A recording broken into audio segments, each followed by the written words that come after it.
Fallout Tactics: Brotherhood of Steel was the third game of the post-apocalyptic franchise, an isometric, squad-based tactical RPG set in the Fallout universe. Directly after the release of Microforte's 1998 action game Enemy Infestation, work began on Project Chimera, a side-scrolling isometric shooter powered by the studio's new Phoenix engine. In May of 1999, Microforte CEO John D. Margaretti brought a demo of Chimera to Interplay.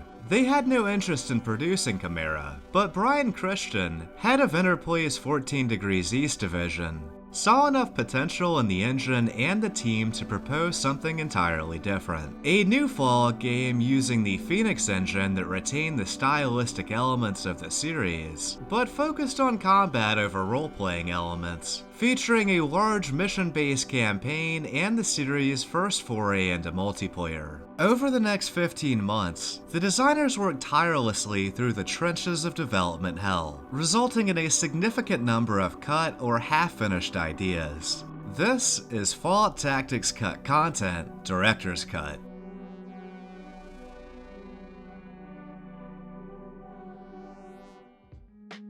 One of Tactics' most iconic elements are its vehicles. There's only 6 drivable vehicles in the campaign, but there were plans for at least one more. An image of an armored bus was shown off early in development, but never appeared. The level design in Tactics has obstacles everywhere that would get in the way of a vehicle this large, so cutting this bus might have been the right decision. Tactics didn't need more vehicles as much as it needed more missions where you can actually use them.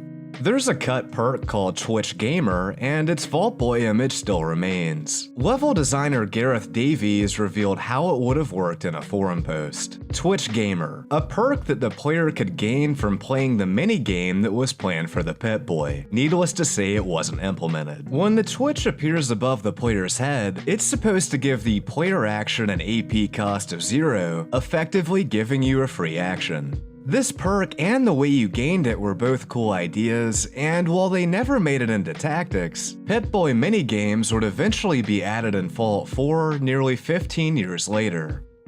There's 2 other cut perks called Bend the Rules and Break the Rules. Both perks required a luck of 6 and would have become available at level 16 and level 20 respectively. Choosing Bend the Rules would have allowed that character to pick any perk available to their race on their next level up. Break the Rules would have allowed that character to pick any perk on their next level up, regardless of race or other requirements. I like the concept of sacrificing a perk to gain one you normally wouldn't have access to, and this could have led to some crazy character builds. They're shown in the game's manual and must have been cut very late in development. Early information provided on Interplay's website mentioned something very interesting: player death. A new dying stage gives the members of the squad a chance to revive their fallen comrade. There is no dying stage though, and if the player dies at any point during the campaign, you're forced to reload to an earlier save. This could have led to some dramatic moments where your squad had to lay down cover fire to protect a medic as they try to revive the dying player. It would have encouraged a more reckless playstyle that could have really improved the combat system. In the Osceola mission, you can find an item called Barnaky's Letter, and it's a letter from General Barnaky to his wife Maria. Despite being referred to as a letter, it uses the image for a holodisk, and that's because it was originally intended to play a recording. General Barnaky's lines were recorded by the late great Lee Ermey, and his voice acting is one of my favorite aspects of Fallout Tactics. This item is actually one of only 2 ways to avoid killing General Barnaky later in the campaign. Interestingly, this dialogue has the only mention of his first name, Simon. My dearest Maria, although it pains me to record this, I must continue. Time is short and my future is less than certain. I'm currently captured and held prisoner by a large group of super mutants, and I don't believe that I'm going to make it back this time. But once again, time is short, and I'll use it to tell you what is important. I love you, Maria. I've loved you since we first met, and I love you even more 50 years since. We were always much alike, you and I. And know that I would never have had the courage to fight for humanity without you faithfully by my side. For in the end, I realize I did it all for you. For I wanted nothing more but to restore order to this chaotic world so you can live a life free of danger, free of fear, free of ungodly mutations. I'm afraid I'm out of time. I'll make every attempt to fix this world for you, my love. I promise. Love eternal. Simon Barnaky.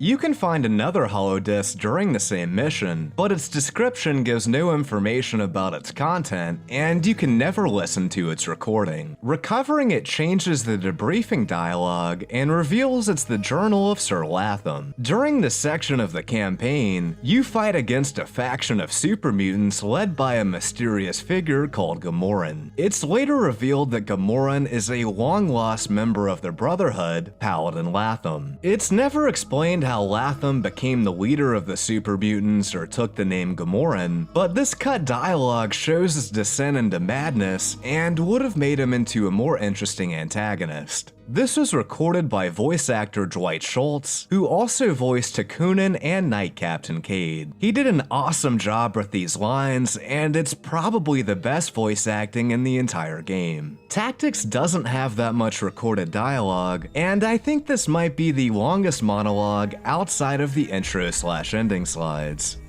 Journal of Sir Latham, entry 10.1.4. We have crash-landed north of a camp occupied by super mutants. We believe these to be the remnants of the Master's army as encountered by the first Vault Dweller. Although the archives mentioned that some of these super mutants might actually be friendly, we found little to like about these ones, especially the chief. The leader of this camp went by the name of Gamoran. We were set upon by his patrols. Soon after we pulled ourselves from the wreckage, bound and gagged, the mutant guards dragged us back to their camp. Fully half of us had been killed by the crash, and now less than half of that survived the treatment of our mutant captors. We were scheduled to be killed for the amusement of Gamoran. It was not hard to see that several of the super mutants were unhappy with this. In fact, I was amazed to discover that they were not as savage as I had previously been led to believe. I challenged Gamoran to single, unarmed combat. It was to the death. There could be no other outcome in my mind. If I die, it will be in combat. Journal of Sir Latham, entry 0.0.1. I am awake. To tell the truth, I remember little of the battle. The gash on my head, along with multiple fractures and breaks, paint an adequate picture. However, the mutants are now expecting me to lead them, since I laid Gamoran to rest. I will record more later. I fear my brain has been set awry by the fight. I will try to rest until I can think clearly. Journal of Sir Latham, entry 0.5.8. The super mutants are a simple but good people. While considered stupid by many, they show a loyalty stronger than I've seen in many humans. They live life the only way they know how. I've begun to organize these mutant forces with a handful of fellow humans who survived the crash. I have recovered physically, but I find myself prone to mysterious fits of anger and depression. But much worse are the hallucinations. Journal of Sir Latham, entry 1.4.5. Today is a day filled with absolute horror. Only one mutant returned from a scouting trip that was 10 soldiers strong. He staggered back to camp and collapsed without a sound. He died in my arms while trying to hold back the blood pouring from his mouth. Before I had a chance to close his eyes, the menace was upon us. Metallic death machines entered the camp undetected by my sentries. I've never seen creatures such as this before, but they seemed unstoppable. It was only the sheer power, and more importantly, our numbers, that allowed us to defeat these 3 machinations of death. Our losses were staggering. Journal of Sir Latham, entry 1.8.2. We are resting now. Humans and mutants alike hanging their heads and trying to catch their breath. Who knows how far we've retreated? 20 miles, 40 even. Once we put enough distance between us and this menace from the west, then we can regroup and plan a counterstrike. Journal of Sir Latham, entry 2.3.4. I am not well. This morning, I thought I was attacked by a deathclaw. Too far from my SMG, I lashed out with my ripper, slashing the beast's throat. My vision cleared in time to see Nathan the scribe's eyes go cloudy. His neck in ruin, his blood covering my hands. How can I go mad when humanity is in such dire peril? I must maintain my sanity. I must. Journal of Sir Latham, entry 2.4.2. My scouts engaged an enemy today. The sound of chain guns and explosions hasting my steps. What I observed in that fight changed me to the core of my being. My mutant scouts were engaged by a Brotherhood patrol. For the first time in my life, I was frozen in battle. I watched, curious even, tribal-looking Brotherhood soldiers laughing maniacally as they cut down my new companions. My mutant companions who dedicated their life to me as their leader. I lifted my weapon then, and I fired again and again. And when it was over, with Brotherhood corpses littering the ground, my head suddenly cleared. I now know my purpose, and more importantly, I finally know who I am. I am Gamorrean, sworn enemy of the menace from the west. Notably, there are 10 holotapes referenced in the item text file, but the 2 we looked at are the only ones placed in the world. There are several major plot elements that aren't explained well, and it seems the developers planned to use holodisks to flesh out the story, but it sadly wasn't meant to be.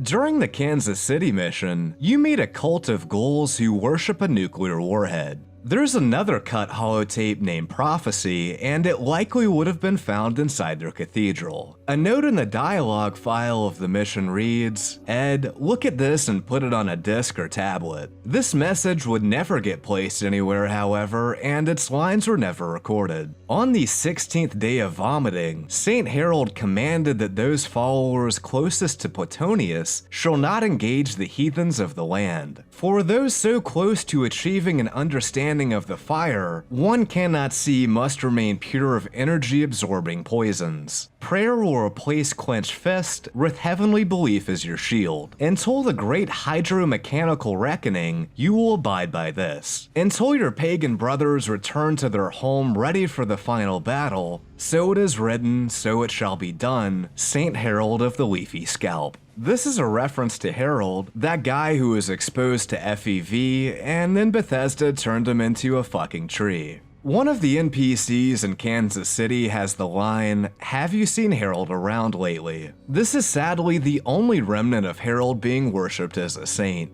He actually appears in Tactics as one of the potential recruits though. Microforte developed most of the game, but Interplay handled some aspects like recording all of the voiceovers. Harold was voiced by Charlie Adler in the first 2 games, and considering Interplay brought back previous actors like Ron Perlman, it's possible he would have reprised his role again. All of this would have been a great homage to the classic games, so it's a shame it got axed.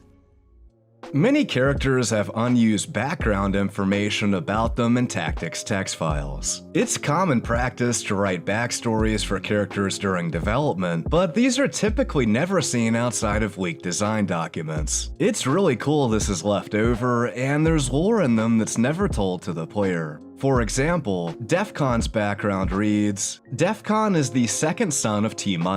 He is the spiritual leader of the ghouls of Gravestone. He is a particularly leathery ghoul, and like Harold, grows a little bonsai out the back of his head. As such, it is possible for Defcon to hand the hammer over to a worthy cause. It is of little matter, for the Almighty will provide them with another one. There is a stockpile of nuclear weapons buried beneath Gravestone. This isn't cut content since it was never meant to be seen by the player, but I find lost lore like this absolutely fascinating. There's cut recorded dialogue for an Acolyte NPC who was also meant to appear in Kansas City. There are several Acolytes standing next to DEF CON, and one of them was likely meant to say these lines. This Acolyte's character image seems to be missing, though it might have been recycled for an existing NPC. He has 2 lines, and it seems his dialogue would be different if the player had ghoul recruits in their party. Thank the positively charged particles of Plutonius.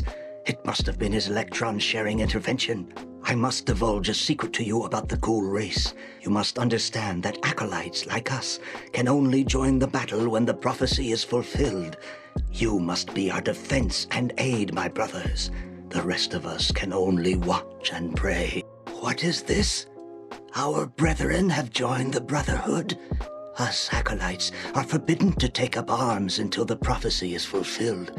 We were taught that acolyte ghouls are beings of light, and that we will turn to smoking ash if we raise our hands in anger. That is why we only watch. But my brothers here are warriors who come from afar. I see it before my own 3 eyes. This means the prophecy is complete. We won't turn to ash. We can help defend our beliefs. We will not watch. We will act.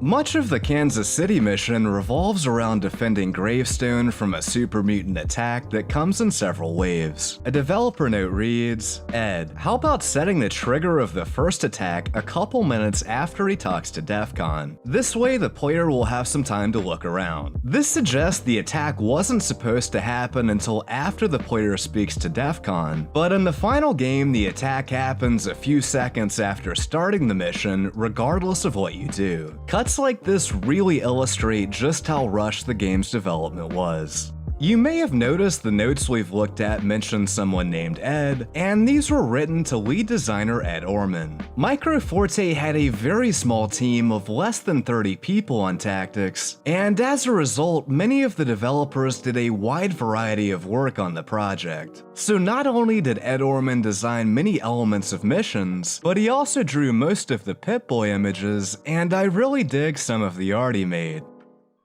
During the Junction City mission, the player needs to recover the parts of a destroyed robot. You can buy one of the parts from a character named Chuck, but when you check it out on your menu, its description reads, "This is a fake. Its components aren't robotic, but an antique cooking device, an electronic mixer or blender, and a vibrating sex toy. You have been duped." Chuck was meant to taunt the player if they bought the item, but this line isn't used in the final game.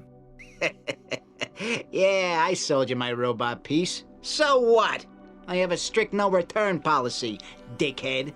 What are you gonna do? You gonna shoot me in public? You're not that stupid, are you? Plus, I got my boys with me. You wanna buy a vault next? Go skull fuck yourself, jawhead. There's also a second unused version of the line, as they strangely recorded censored and uncensored dialogue for many of Junction City's NPCs. Yeah, I sold you my robot piece. So what? I have a strict no-return policy, moron. What are you gonna do? You gonna shoot me in public? You're not that stupid. Plus, I got my boys with me. You wanna buy a vault next? Go skull kick yourself, jawhead. Notably, he mentions his boys, suggesting he was meant to have guards, but there's no one else around. Finally, there was meant to be a line in the debriefing if you bought the fake robot part, but it was set up incorrectly and never plays. Brother, I'm afraid one of the villagers has played you for a fool.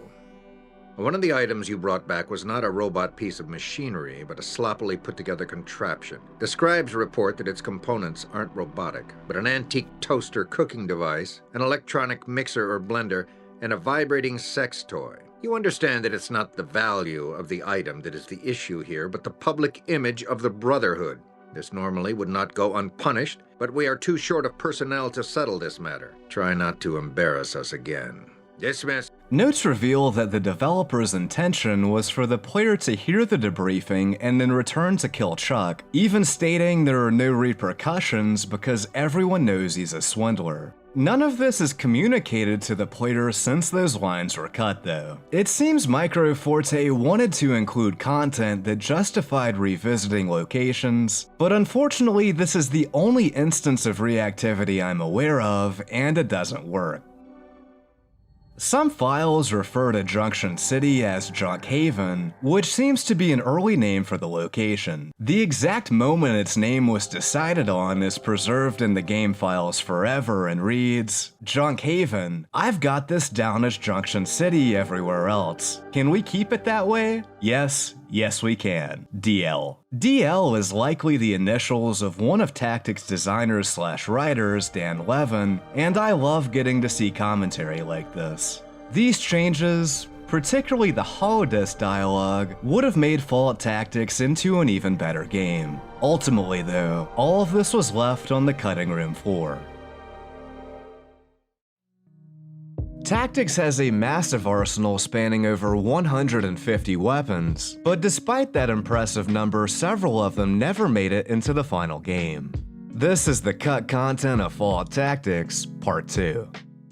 The first cut weapon is linked to an unused NPC named Andrew Reeves, and he uses the same image as Quartermaster Caligari. It's unknown if this was a placeholder image or if Andrew's image was recycled to Caligari after he was cut. A section of the Cheyenne Mountain mission text file reads, Name Paladin Reeves. Roll to fling out this paragraph and then run for it. Background. Andrew is a nervous man because he's standing next to a bomb, but he's also a little deaf, having worked with explosives most of his life. It mentions he's standing next to a bomb, and you start the Cheyenne Mountain mission next to a vehicle hauling a nuclear warhead.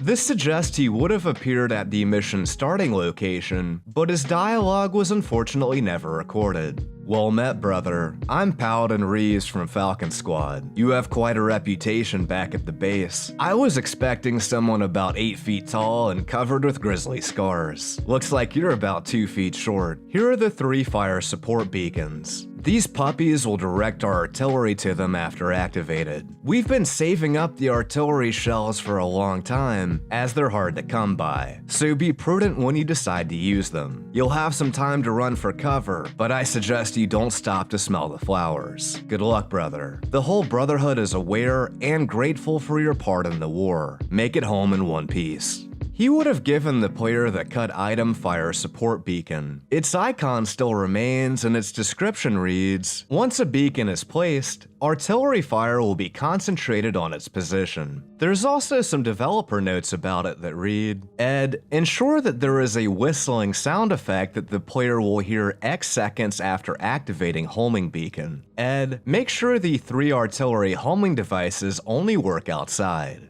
Cheyenne Mountain is one of Tactics' most difficult missions, so artillery strikes would have been a welcome addition. It's one of the game's last levels, and it would have made sense for the Brotherhood to provide at least some kind of support. Andrew being cut was arguably an even greater loss, however, as he was the mission's only NPC.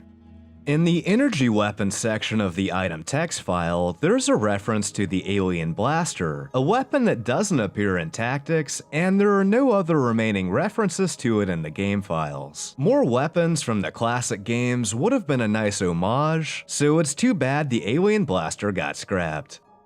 There's a cut weapon called the Heckler, and it was a drum-fed semi-automatic grenade launcher. This is named the Heavy Grenade Launcher internally, and it likely would have been more powerful than other grenade launchers because of its ammo capacity. The concept art has a nice touch saying, "This end towards enemy," and a smiley face. A note also mentions, think tear gas gun from Terminator 2.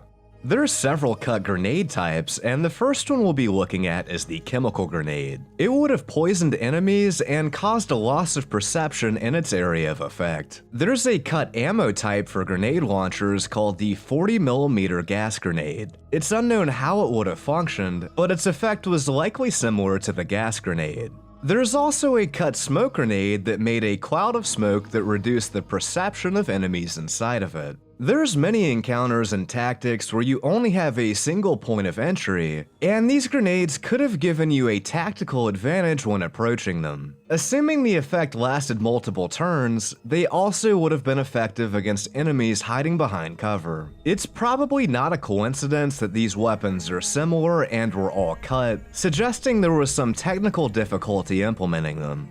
There's another one called the Tangle Grenade, and it contained Tangler polyamide designed to incapacitate personnel. The way it's explained implies that characters wouldn't have been able to move or attack while affected by it. There's also a corresponding cut item that would have freed a character from that status effect called Tangle Begone, and it was an aerosol can containing anti-Tangler grenade spray. Losing control of characters isn't a fun mechanic, but I don't think this was cut as a design decision, especially when you consider tactics already feature status effects like Unconscious. Notably, all of these grenades have a series of rotated sprites that would have been used when they were thrown. I pieced a few of these back together, and it's possible this is the first time these animations have been seen since the game's development over 20 years ago. There are also sound effects for the smoke and chemical grenades.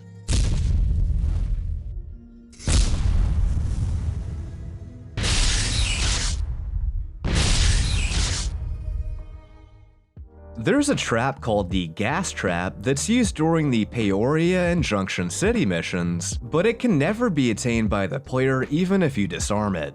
There are only 2 of these traps in the final game, and its model strangely isn't used either time. There's not even a gas effect if you trigger them, only a light that quickly fades away. Its description reads, "Releases a cloud of a variety of gases. These mines would have dealt 20 to 40 poison damage to any enemies inside the trap's range." There's another trap called the Spring Trap that's only used during the Springfield mission, but again it can't be attained when disarmed, and it's never sold. It has an inventory icon, concept art, and a description that reads, "A shaft spring steel studded with metal spikes." The art even has some very detailed notes for the animators about how it functioned. There's a trap in the final game called the Bullhorn Trap, and it warns you when enemies walk past it, but it also makes a loud noise that alerts enemies they've been detected. There's an unused, improved version of this trap called the Silent Alarm, and its description reads, "Notifies the trapper over a radio link without alerting the opponent that they've tripped the alarm." This was a really cool idea that could have given the player early warning before they were flanked, without the disadvantage of those enemies being alerted.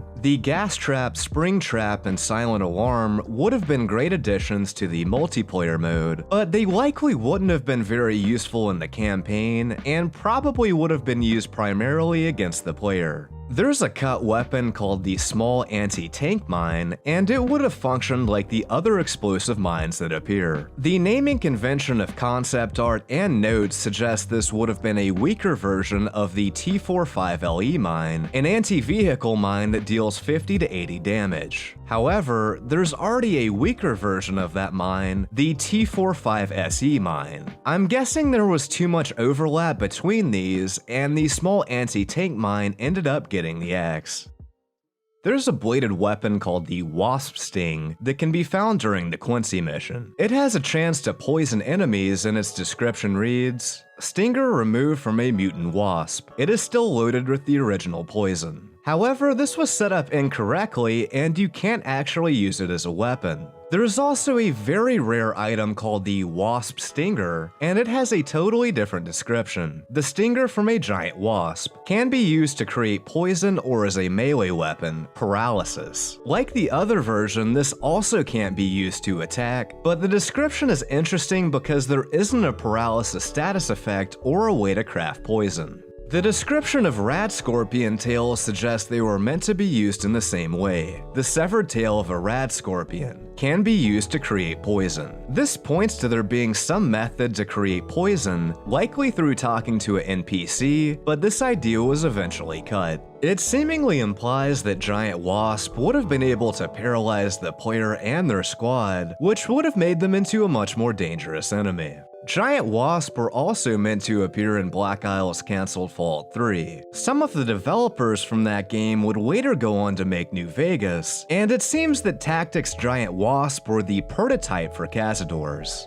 A developer note in one of the game files reads, "Weapon upgrades. These may not be used at all in Tactics." It then lists all of the upgradable weapons from Fallout 2, and their descriptions were copied directly from it. The base version of all of Fallout 2's upgradable weapons appear in Tactics except the assault rifle, but the assault rifle expanded mag is still mentioned. Interestingly, the light support weapon is referenced too, but it can't be upgraded in Fallout 2, and it doesn't even appear in Tactics. There is a file called Light Support Weapon, but it strangely has a different appearance from the original weapon, and it's named the M249 SAW in game. This suggests they considered weapon upgrades, but either cut them due to a lack of time or as a design decision. Having the option to upgrade weapons would have been another great callback to the classic games. There's concept art of a weapon called the Merrickville Mauler, aka the Don King Special. It's a boxing glove attached to a spear, and there's no weapon like that in the final game. I'm guessing this was meant to be a low-level melee weapon, but the idea wasn't that great, and it's probably for the best it got cut. There's also concept art for something called Glad Wrap over Toilet Bowl Trap. I'm really not sure when you would have had the opportunity to use this, or exactly what it would have done. I'm guessing it would explode when someone sat down on it, but that's simply speculation. I usually say that cut content would have made a game better, but that's not always true, and I think this is one of those cases. The grenades sound like they would have been useful, and the fire support beacon would have made the Cheyenne Mountain mission better, but the last thing Tactics needed was more weapons. There's so many different ammo types it's downright confusing, and some of them are so rare or ineffective they should have been cut out entirely. Existing weapons could have used more balancing, as certain weapon types like pistols are objectively worse in every way when compared to SMGs. Some of these changes would have made Fallout Tactics into an even better game. Ultimately though, all of this was left on the cutting room floor.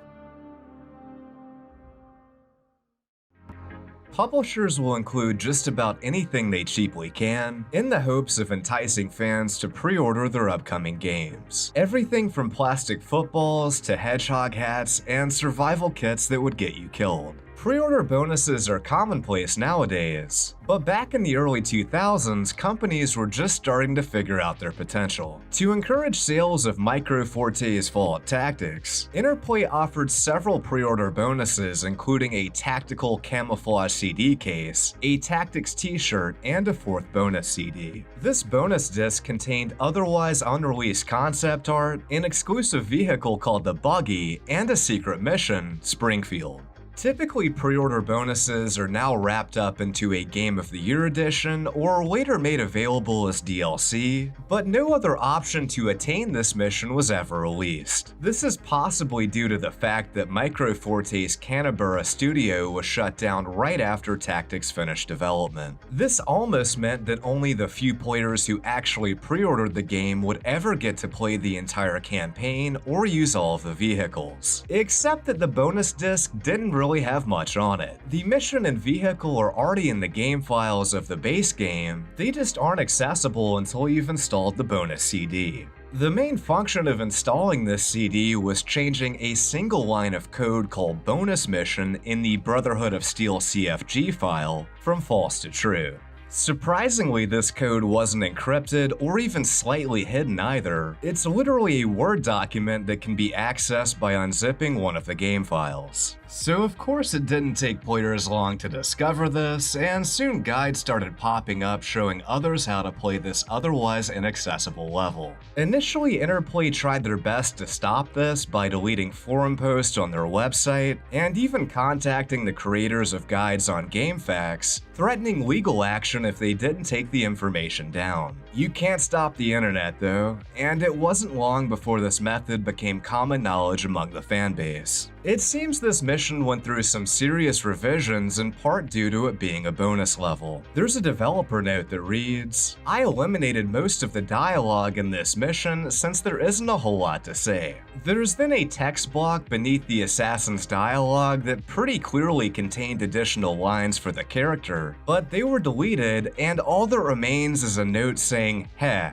smiley face." Another note reads, "Since we can't have EB's bonus mission cheesy, I added a simple cutscene speech. Place the leader in front of the mayor so we don't have to worry about the scripting for which objective the player completed first shit." The final note reads, "After this, go to an in-game cutscene. Simple on Ed, don't get your knickers in a knot. Have the screen fade, then come back in a center area of the town. Have the mayor addressing the crowd, ghouls, and humans. He doesn't have to move. The mayor will give a speech followed by applause and boos. Cutscene ends and the player can now leave the map. The mayor's name in the final game is Mayor Avallone, which is an homage to Chris Avallone. However, the character's internal unused background suggests he had an entirely different name earlier in development. After the previous mayor disappeared under suspicious circumstances, Samson was voted in as a puppet mayor, but he took to his new power and started causing trouble. The mission itself is a reference to Springfield from The Simpsons, and has locations like Joe's Tavern, a store called Donut World, a statue that's an homage to the one of Jebediah Springfield, and there's even a nuclear power plant that has 2 cooling towers at the edge of the town.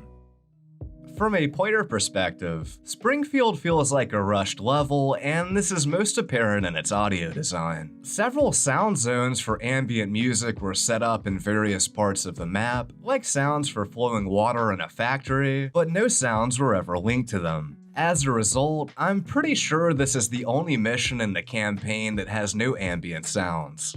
You'll also notice some purple tiles on the roof of a building right at the start of the mission. Pink tiles were used in the engine to make the roof tiles of buildings invisible when the player travels inside an interior, but they're never supposed to be visible. The mission revolves around rescuing the mayor of the town from assassins, but if the mayor is killed, the death screen is shown instead of the mission failure screen that should have appeared. This is an oversight that appears in many of Tactics' missions.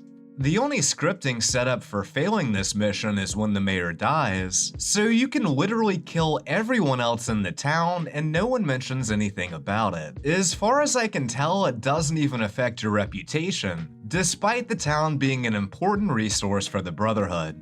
There's a guard named Carino found at the start of the level, but the variables for one of his floating lines was set up incorrectly and never plays as a result. The line was, "I have a feeling the subhumans are behind this."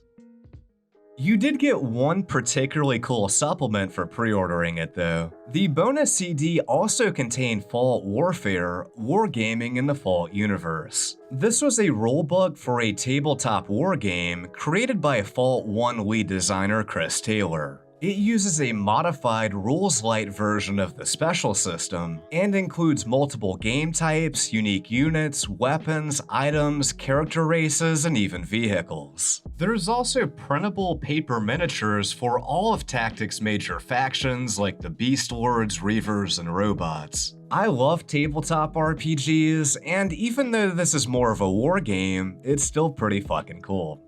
It's also arguably the best pre-order bonus the series has ever seen, but that's not saying much either. For pre-ordering Fallout 3, you got a small poster and a CD that has a few songs from the official soundtrack that looks like a vinyl. I do like the flavor of it, but it would have been better if it had more than 5 songs. Depending on where you pre-ordered New Vegas, you received either the classic, tribal, mercenary, or caravan pack, each of which added items to the player's inventory after character creation. However, these were later wrapped up into the Courier Stash DLC and the Game of the Year edition, making them not very meaningful. Fallout 4 gave you a perk poster and entered you into a contest, so yeah, turns out Fallout Tactics was the best Fallout at something. That's all for this episode. Thank you so much for watching and have an awesome day.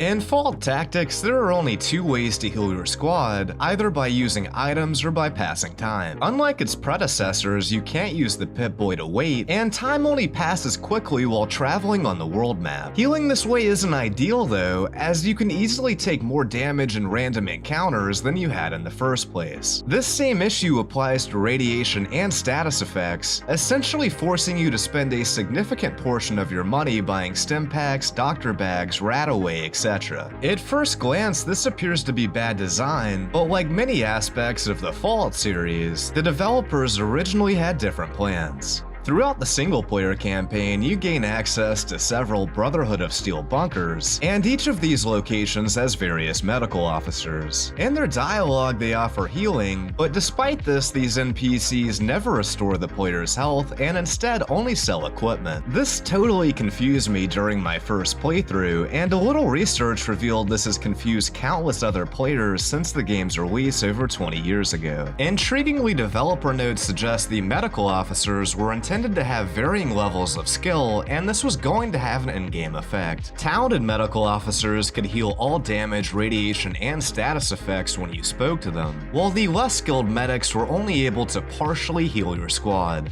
For example, the first medical officer the player meets is named Celsius, and in his opening dialogue, he specifically mentions he can heal you, despite the fact he acts only as a vendor. Greetings, warrior. I am Celsius, healer and scribe. You may return to the bunker for healing anytime you wish. I will heal you as long as I have the resources to do so.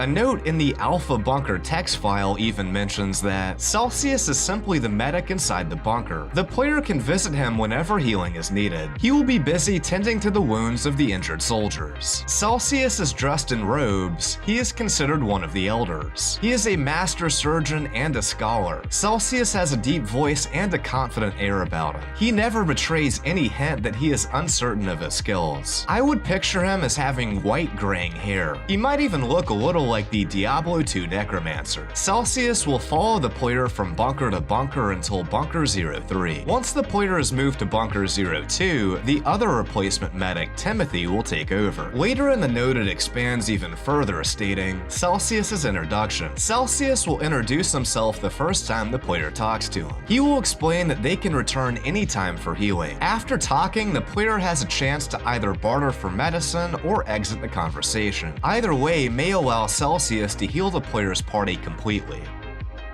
Later in the campaign, Celsius is replaced by Scribe Timothy, who was meant to be one of the worst medical officers. Hi, Warrior. I'm Timmy, the interim medic. Hey, give me a second to check your injuries. I just dropped all these sterilized needles on the floor, but hey, that's why they have the 5-minute rule, right?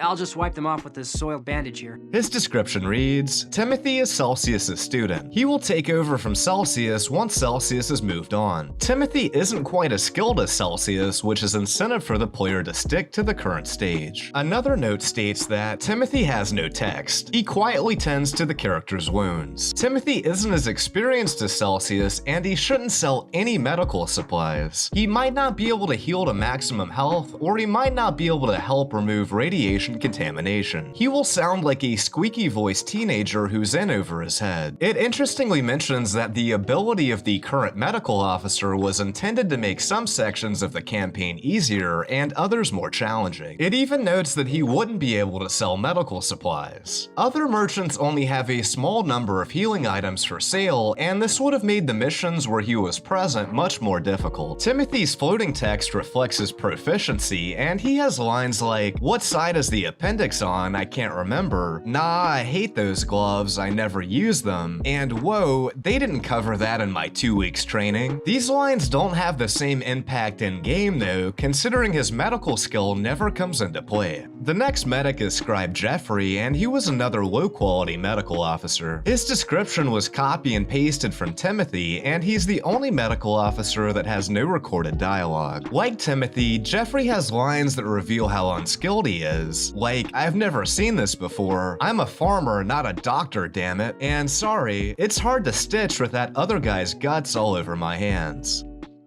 The next medical officer is named Highland, and like Celsius, she was skilled at first aid and was going to be able to heal all damage, status effects, and radiation. Greetings, warrior. I'm Highland, part of General Decker's support team and the medical officer in charge here. I was informed that your squad gets top priority, so let's get your vital readings and see what the problem is. Oh, I'm sorry. We're pretty busy here lately. In the last 12 hours, I've set 13 broken bones, amputated 4 limbs, and handled all the patients for daily sick call. Oh, where are my manners? I'm Scribe Highland, but please, just call me Doc. I'm a fixture here, so come by if you're feeling ill. Hello again. It's comforting to see someone who can walk without assistance. I've been reassigned to this bunker due to the heavy combat in the area. The situation here is dire. We've lost many lives to the robot army, and we have many injured. But I was informed that your squad gets top priority. So now, how can I help you? Her description has one of the funniest developer notes I've seen in recent memory. Name, Scribe Highland. Ed, I'm changing some names to ones I'll be able to pronounce to the voice actors. Notes throughout the file then reveal that Highland's original name was Nephra or something, so I can definitely see why this was altered. Her final name is a tip of the hat to Edward Highland, a QA tester on Fallout 1 and 2, who would later become the QA project supervisor for Tactics. Picking back up at Highland's description now, Highland is the medic inside the bunker. The player can visit her whenever healing is needed. She will be busy tending to the wounds of the injured soldiers. Highland is a thin, pale woman with very pale blonde hair. She wears her hair long but tied back into a ponytail. She has delicate features and a playful smile. Her expression is sad and her eyes have dark rings around them from long hours without sleep. She is currently kept very busy with the Brotherhood casualties sustained from war with the Reaver Army. Highland is later replaced by the final medical officer, Scribe Blythe. Hello, my name is Blythe. I'm the senior medical officer in charge here. You'll only get top-notch treatment from my staff and I. His description reads, Blythe is Highland's assistant. He will take over from Highland once Highland moves to Bunker 05. Blythe isn't quite as skilled as Highland, which is incentive for the player to stick to the current stage. Blythe isn't as experienced as Highland, but he isn't about to let the player know it. Similar to Timothy and Jeffrey, Blythe wouldn't have been able to heal the player completely or remove radiation. Some NPCs even have lines where they talk shit about his first aid ability, saying things like that Blythe couldn't pull out a splinter. Much of Blythe's recorded dialogue and floating text revolves around his contempt for Highland, and this cut content implies the rivalry stemmed from her being a better doctor. Again, neither can heal though, so this subtext is completely lost. You'll be pleased to know that I, Scribe Blythe, am now the senior medical officer here. Now that Dr. Highland the Hack has been reassigned, you'll receive only top-notch treatment from my staff and I. Personally, I wouldn't let Scribe Highland play midwife to a pregnant Brahmin. I don't trust Highland. She's too young. And just how can she have been promoted to a full medical officer so soon, huh? I strongly suspect she may have been giving General Decker one of her patented deep-cleaning sponge baths, if you know what I mean. A little nudge-nudge wink-wink, huh? You know? Anyway, she'll screw up soon enough, and we'll see what a hack she really is.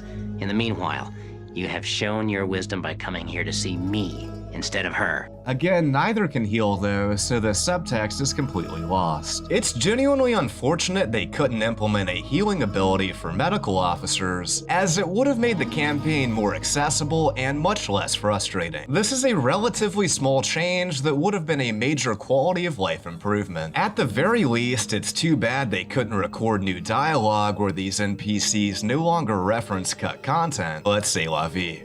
Healing wasn't going to be limited to just medical officers, though. Most factions, including the Brotherhood, Beast Lords, Reavers, Raiders, and more, have unused sprites for medics, suggesting there were meant to be enemy and allied healers in combat as well. NPCs and Tactics have AI settings called Demeanor and Nature, which determine how they react in combat. For example, a given nature will make an NPC more likely to take cover, while a different nature would make them attack, use a healing item, lay traps, run away, etc. There's an unused nature called Miscellaneous Assist Heal that was intended for these NPC medics, and this would have made them heal their teammates. There are also multiple unused references to a repair bot, which was presumably the unique medic robot used by the campaign's main antagonist, the Calculator. There's an unused demeanor for them to repair their allies as well. There's no concept art or sprite sadly, so it's anyone's guess how this cut robot would have appeared visually. The executable file has a note that mentions the phrase non-repair bot attempting to call assist heal. This implies that wounded enemies were going to call out to medics for help, which could have added an additional layer of combat complexity, encouraging a more reckless playstyle where you desperately needed to kill hostile medics before they forced you into long, drawn-out engagements. In the end, it's unknown if Microforte didn't have time to complete these ideas, or if they were cut deliberately, but I suspect we're looking at yet another casualty of a very rushed development cycle. An expanded medic and medical officer system would have made Fault Tactics into an even better game. Ultimately though, all of this was left on the cutting room floor.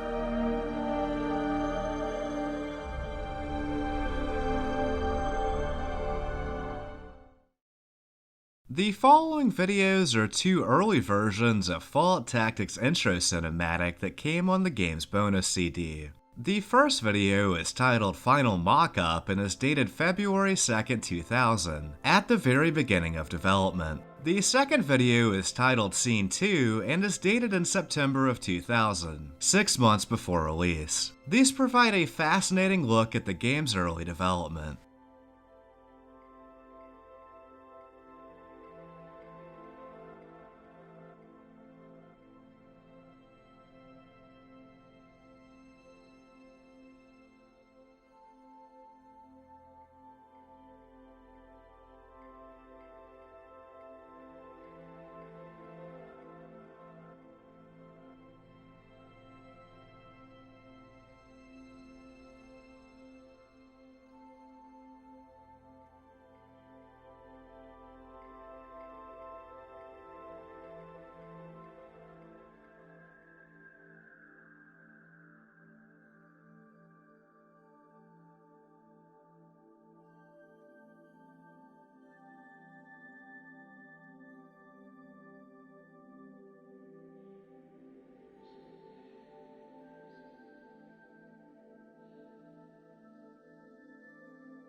This is episode 8 of a series where we examine the cut content, design, and development of Fault Tactics. Tactics features a protagonist who never speaks and NPCs who have very little dialogue, but the speech skill was actually considered early in production. It would later be dropped as development shifted to focus on tactical elements over the series' RPG roots. The speech skill was implemented though, and its description still remains. The ability to communicate in a practical and efficient manner. The skill of convincing others that your position is correct. The ability to lie and not get caught. There's a formula for how it would have functioned, and like other entries, the skill success rate was derived from the player's charisma stat. Despite being cut, the description for charisma mentions that it affects NPC reactions, but it has no effect on that whatsoever. Bizarrely, the description in the manual is accurate though, suggesting that it was updated but the in-game description wasn't. There's some text strings in the executable file about speech skill events too. There's even a cut speech skill icon, and I'm not sure if it's related to how I converted the file, but it's slightly different compared to the image from the first two games. There's also an unused image for the speaker perk, but it's unknown exactly how this would have functioned considering the perk has had multiple different effects. In the first game, the speaker perk increased the player's speech and barter skill by 20. In the original release of Fallout 2, the speaker perk increased the player's speech skill by 20%, but one of the patches altered it to increase speech by 40 points instead. Regardless, it was somehow related to the speech skill and was cut alongside it. While speech checks and branching dialogue would have been cool, I don't think they were wrong to cut it. Tactics already tried to do too much in a short development cycle, and it could have been stronger if they cut even more ideas out. During an interview, producer Tony Oakton spoke on this issue. The character stats were overly complex for a tactical game. We had 18 different skills, some of which are very poorly differentiated, such as the difference between Doctor and First Aid. We had to change the original Doctor skill completely to make it useful. In our defense, Fallout also implemented these things badly, but I think we should have played the original Fallout games in a much more critical manner, noting things that did not work in the original and stripping them out. The golden motto should have been, if it doesn't do something useful, or if there's another thing in the game which does nearly the same thing, take it out. We stripped out some stuff, such as the speech skill, but added far more than we removed. The huge selection of stuff on offer is one of the game's selling points, but it has affected the quality of the finished product. In the end, I don't think we have really kept the original Fallout fans happy, and we compromised the game design at the same time. Due to its rushed development cycle, Tactics has a plethora of oversights, but one of the most interesting is found during the Quincy mission. In it, the city of Quincy has been attacked by a faction of raiders called the Beast Lords, and the player's main objective is to rescue the mayor who has been taken hostage. This level has an extensive underground section that allows the player to travel from the town hall to the prison undetected. Intriguingly, you can pan the camera up while underground and see an unfinished area beneath the town's brothel. There's a staircase to enter this unfinished area directly beneath the stairs that lead to the brothel's second floor, but it can't be seen under normal circumstances. Outside the brothel, there's some tiles that can be used to access a tunnel that connects to the room, but the designer never placed an above-ground ladder sprite, or perhaps deleted it later on. If you know exactly where it is, you can actually use the ladder to enter the tunnel, but you can't travel very far into it. From here, you can use the staircase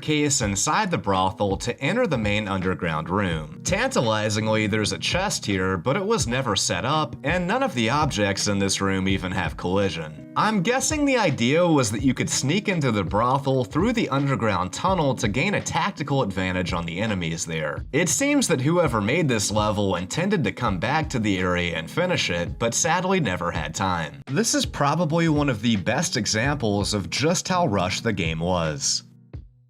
Tactics was the first multiplayer Fallout game, and like the campaign, many of their ideas for it never made it into the final game. Chris Taylor mentioned they planned to include bots and multiplayer in a post-launch update. However, Microforte's development team would be laid off days before the game was actually released, and this update would sadly never happen. Tactics would have had much more replayability if it had local games against bots, especially since connecting to a multiplayer game is now an annoying labyrinthian process. There are 4 multiplayer modes: Skirmish, Assault, Capture the Flag, and Scavenger Hunt. In one of the game files, there are references to a staggering 6 cut multiplayer modes though, and the first was called Kill the Dogmeat. The only player that can score points is Dogmeat. The only way to become Dogmeat is to kill the player that is Dogmeat. In another file, it has a different updated description. You could only score points when you were Dogmeat. To become Dogmeat, you must frag the current Dogmeat. This game mode implies there was going to be a playable character named Dogmeat, an homage to the Dogmeat companion who appeared in both Fallout 1 and 2. There are playable dog recruits in multiplayer, but Dogmeat is sadly missing. The next cut mode was called Hot Potato. Hold onto the grenade to score points, but beware the inevitable explosion. The next mode was called Paintball. Participate in the less brutal form of Brotherhood training while attempting to capture your opponent's flag. The fourth cut mode mode was called Blockade. Prevent your opponent from getting past your defenses while attempting to get your people to the exit grid on the opposite side of the map. Another unused mode was called Assassin, and in it you kill the target on the opponent's team while protecting your own from assassination. The final cut mode was known as Extractions. Free the prisoner from captivity and return them to your base. There's also two cut multiplayer maps, Fuel and Railroad. All that remains from them are two short descriptions. The Railroad map would have been used in the skirmish game mode, and its description reads, "Ruined section of railroad tracks provides the scene for a brutal battle." Fuel was intended for the assault game mode, and its description is, "Assault on a raider fuel supply." These game modes sound like they would have been a fun time, and there's only a small number of multiplayer maps, so 2 additional maps would have gone a long way.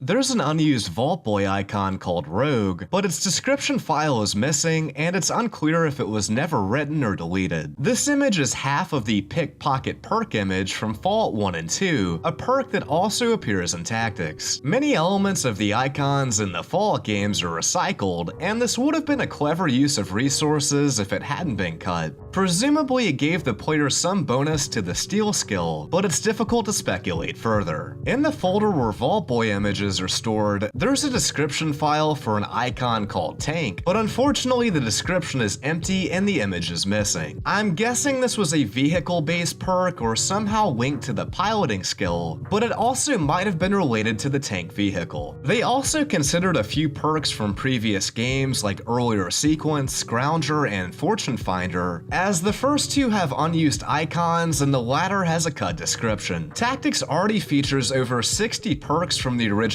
games, and the fact they wanted to include even more shows you how dedicated they were to making it fit in with existing releases. There's an unused enemy called the Sentinel. It's referenced numerous times in the game files, and there's even concept art for it, but unfortunately there's no other assets or information related to it. It's difficult to surmise its scale based on a few images, but perhaps it would have been comparable in size to the Robot Behemoth enemy. Some of the most memorable moments in the first 2 games are the songs used in the intro cinematics, Maybe by the Ink Spots and A Kiss to Build a Dream On by Louis Armstrong. These vintage, somewhat haunting songs complement the intro animations, setting the stage for Fallout's retro-futuristic post-apocalyptic world. On the other hand, Tactics intro uses an extremely obscure 90s song called Ain't Got No Lovin' by Morty Ferber, a track that was only released on a jazz guitar compilation album. I think it works, but it definitely doesn't have the same effect as the music used in previous entries. Unsurprisingly, this wasn't their first choice, and in a forum post, Chris Taylor revealed what they wanted to include. Of all things, I'm still bummed we never got a song in for the intro movie. I had wanted Jesus Just Left Chicago by ZZ Top. One of Tactics' best elements were definitely its cinematics, and Tony Oakton revealed they plan to include more of them. I think it would have been nice to have some more movies in the game between the missions, and we dropped those because we did not have time. Also, I suppose we wanted to do more with cutscenes to progress the story, but on the whole I am pretty amazed at the amount of stuff we managed to get in. Some of these changes, particularly additional cinematics and multiplayer modes, would have made Fallout Tactics into an even better game. Ultimately though, all of this was left on the cutting room floor.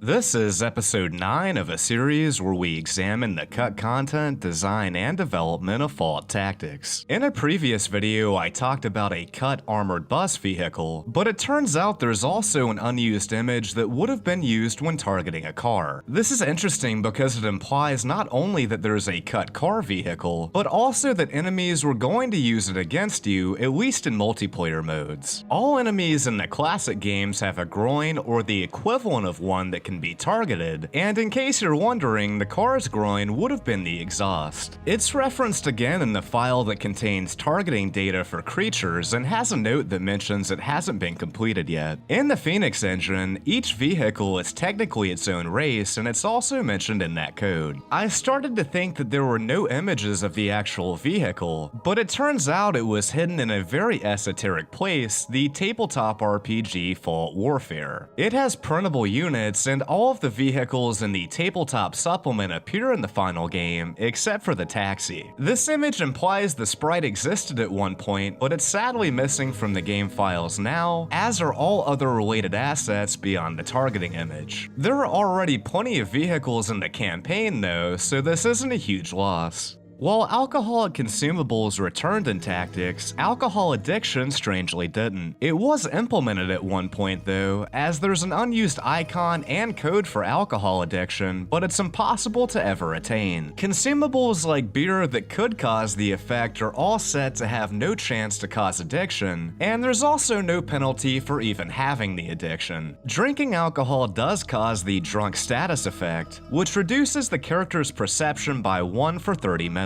Despite being a temporary condition, this was coded as an addiction in the engine. Normally, the addiction status bar only appears when you're addicted to a chem, and if you are, that particular addiction is shown beside it. The addiction status bar appears when a character is drunk and its description is set up, but the entry never appears, likely due to an oversight. The drunk condition image is a clever edit of the chem-reliant trait image, and it's a shame it never appears either. It has its own unique description, "You will be sorry tomorrow morning." The consumable item booze has an unused addiction and a unique description that can never be seen either. Time to start that 12-step plan to recovery. It's interesting they went to the trouble of setting up alcohol addiction only to later cut it, and I have to wonder if this was done to avoid censorship. Fallout 1 and 2 had various elements of addiction censored in international releases, and it's possible all of this was cut from Tactics to avoid controversy.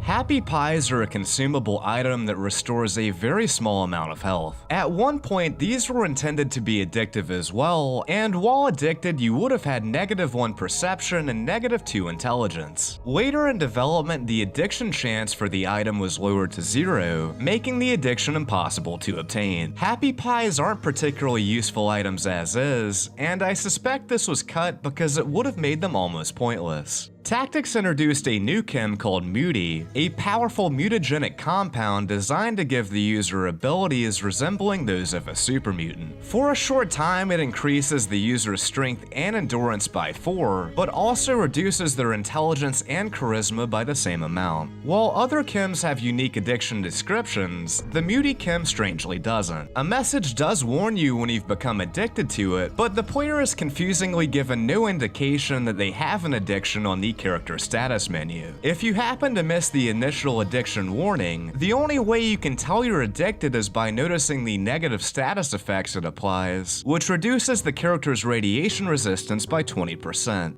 In Tactics, reputation represents how the player is perceived, and it affects the recruits that are available to you, the prices of items when trading, and also alters the game's ending. The icons for some of the reputation titles remain in the game files, but none of them are ever used, and the same image is always displayed regardless of your reputation.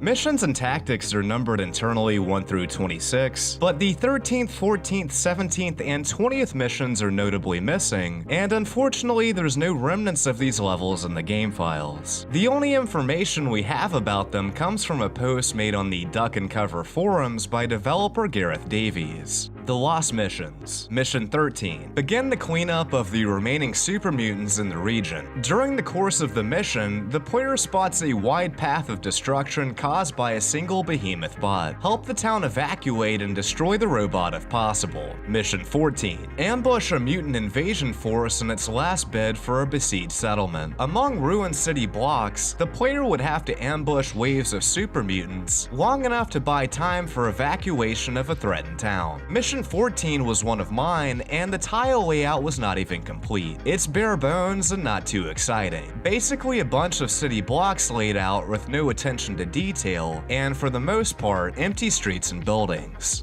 After the super mutant leader Gamoran is defeated in the final game, there are no other missions involving the super mutants, and these additional levels could have further fleshed the group out. Mission 17. Escort a Brotherhood of Steel scribe to the site of a fallen robot to gather information. The robot is seen as a deity to the Reavers who inhabit the town, and become hostile if the player is not stealthy in their approach. Mission 20. Capture a Reaver-controlled oil facility. These levels were all cut before any scripting had begun. It was obvious that we weren't going to have time to do them all, so these were the ones we cut, mostly because they weren't important to the main plotline, but also because they bore a few similarities to other levels. He then made a correction about the 17th mission. Oops, my mistake. I checked the doc and the bot worshippers are actually called the Followers of the Iron Savior, and aren't actually Reavers at all. They are a very similar foe though, religious zealots that praise technology, which is probably another reason why it was cut, too similar to the Reavers. In a later post, he revealed more about the Reavers. From what I can infer from the docs, can't find anything really definite on the matter, they seem to be fairly localized. They were founded by raiders who stumbled upon a military cache and took some of the same ideals as the Brotherhood of Steel to more extremist levels. It makes a lot of sense that one of these cut levels featured the Reavers, as they're a very underdeveloped, underutilized faction. In theory, they were a fascinating group, a band of raiders who have made an entire religion based around technology and augment themselves with cybernetic enhancements. In practice, they're only present in 2 of the game's missions though. In the Junction City mission, they're powerful enough to nearly conquer a major settlement, but in their next mission, they've nearly been destroyed by the Calculator. After being rescued, the Reavers are put into Brotherhood internment camps and are never mentioned again afterwards. Scribe Hyland even mentions that the Brotherhood has had many casualties in the war against the Reavers, but they're an insignificant threat in the final release. These extra missions would have made the campaign more coherent, and they're easily some of the game's most devastating cut content. In his last post on this thread, Gareth Davies stated there were plans to include detailed information about the game's cut content in a supplement to the Fallout Bible, and it's genuinely too bad this never happened either. There's a list in the item text file that reads, "The following are cool items we should consider doing." None of these appear, but they're all returning items from earlier entries like mirrored shades, the Gek, dice, bottle caps, etc. All of these entries seem to have been directly copied from Fallout 2's item description file, and only one of them has been altered, the Fallout Brotherhood of Steel hint book. This is an homage to the Fallout 2 hint book, a post-game reward that maxes out your skills and stats. Well, actually due to a bug it doesn't max out your stats, but it was intended to. Its description is the same in Tactics. Well, this would have been good to have at the beginning of the goddamn game. Apart from the hint book, the other items likely would have had no effect on gameplay, but I definitely appreciate that they wanted to include as many links to earlier games as possible. The 2 most interesting items on this list are robot parts and decomposing body, both of which were going to appear in Fallout 2 but were eventually cut. It seems Tactics developers were apparently unaware that these items never actually appeared. As its name implies, robot parts were a pile of damaged robot parts, and I'm guessing they would have been dropped by destroyed Mr. Handies, Robo-Brains, etc. This shouldn't be confused with the robot part item, that toaster sex toy I mentioned in another episode. The decomposing body item was some kind of mysterious Shi experiment and seems to be part of a cut quest. There's an unused sprite and its item description reads, "This is a partially decomposed body of a humanoid creature." Despite being cut, it's still referenced in the Xeno terminal entry found when speaking to the Shi Emperor. The subject on which we had hoped to establish a series of meaningful experiments has disappeared, presumed either destroyed or stolen by the Hubologist. Further inquiries have proven fruitless. Until such time as further specimens are obtained, this database will remain inoperative. The cut sprite suggests the body was stolen and not destroyed though, and presumably the player had to recover it from the Hubologist and then return it to the Shi. Regardless, these cut items from Fallout 2 would have been really confusing in Tactics, and this is a case of cut content being a good thing. Some of these changes, particularly additional single-player missions, would have made Fallout Tactics into an even better game. Ultimately though, all of this was left on the cutting room floor. The Fallout series has been the stage for countless Easter eggs, obscure homages, and sometimes even immersion-breaking pop culture references. But Tactics has a bizarre secret that stands out from the others. At the entrance of the third Brotherhood of Steel base, Bunker Gamma, there are several lockers that contain various low-level items. The locker by the mechanic is locked though, and requires a very high lockpicking skill to open, a skill much higher than most players will have at this section of the campaign. Inside there's an item called Strange Papers that has a unique model and a long string of garbled text. From what I've been able to gather, this text wasn't encoded in the Day 1 release, and these changes were only made by a patch, but I haven't been able to confirm this is true. Several guides that were written at release seem to support the idea that this was altered post-launch. Regardless, the translated text is still present in the game's GUI folder, and what follows is one of the strangest Easter eggs the series has ever seen. Developer correspondence on that time there was a mouse at Microforte Studio. It reads, "The Great Mouse Debacle. Dear all, I saw a mouse. Where? There in the rec room. There in the rec room right there, etc, etc. His name is Malcolm, and although he is very cute, I am afraid he cannot stay, so we need to put some traps down. Also, please make sure no food is left out for him, particularly large pieces of cake. I'm not imagining this as Ed, Damien, and Ivan also saw him, albeit rather briefly. Tony. Let's get him. Jason. I'm not sure which is more worrying, the mouse in the kitchen, or that Tony needs reassurance that he's not seeing imaginary critters. Robin. I say we catch him alive and fatten him up for the next milestone feast. Gareth. Chicken. Jason. I almost stepped on him last week. Damo. Let's catch him and keep him as a pet. Failing that, I could use him as a friend to keep my pet rat company. Damo Jr. Leave the mouse alone. He won't hurt you. Parrish. I like to wear mice as hats. Ed. Let's make our next game about him. Malcolm the motherfucking mouse. Gareth. So that's who's been stinking up the loo and not turning the fan on. Of course, he can't reach the fan. Damo. Nor can he aim, apparently. Ed. Let's get the furry little fuck. Jason. We can always get a mouse-friendly trap rather than a snappy trap, although where to dump him when he's caught? Ow. Out the window. Splat. Just kidding. Damo. Simple. A combination mousetrap and catapult. Snap, spring, whoosh, thud. Ed. I take it that the thud is you whacking him out of bounds with your baseball bat. Jason. Shouldn't that be snap, spring, squeak, whoosh? Gareth. Maybe we could invest in a cat. Alistair. Down Parrish's trousers. Now that would be cruel. Tony. I just love the sexy scurry of a lady mouse. Leave the mouse alone. Leave all mice alone. My darling, I can't get enough of your love, baby. La la la la. Parrish.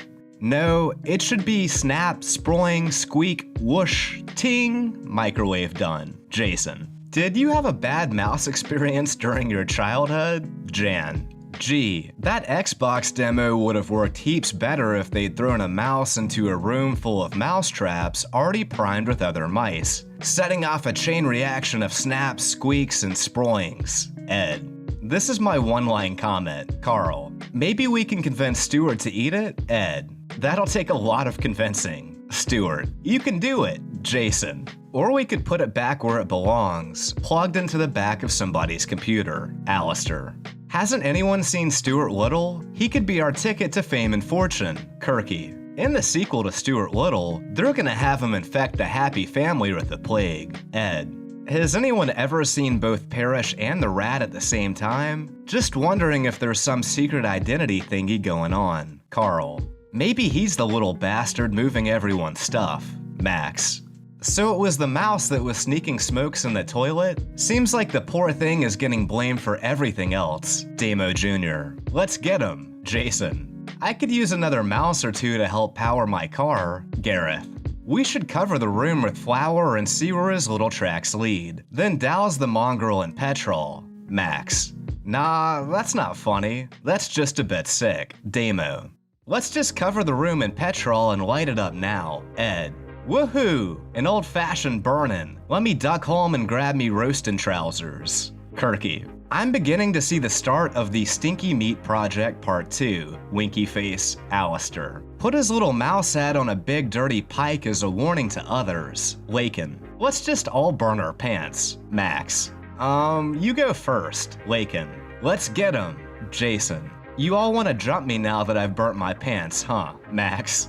One of my friends in high school had a story about his father doing the mouse versus petrol thing when he was young. And with its last chance at revenge, the burning mouse ran into some very long, very dry grass, set the grass alight, and burned down the whole farm. Crops, machinery, house, and also the people who owned it. Damo. Haha, cool. Parrish.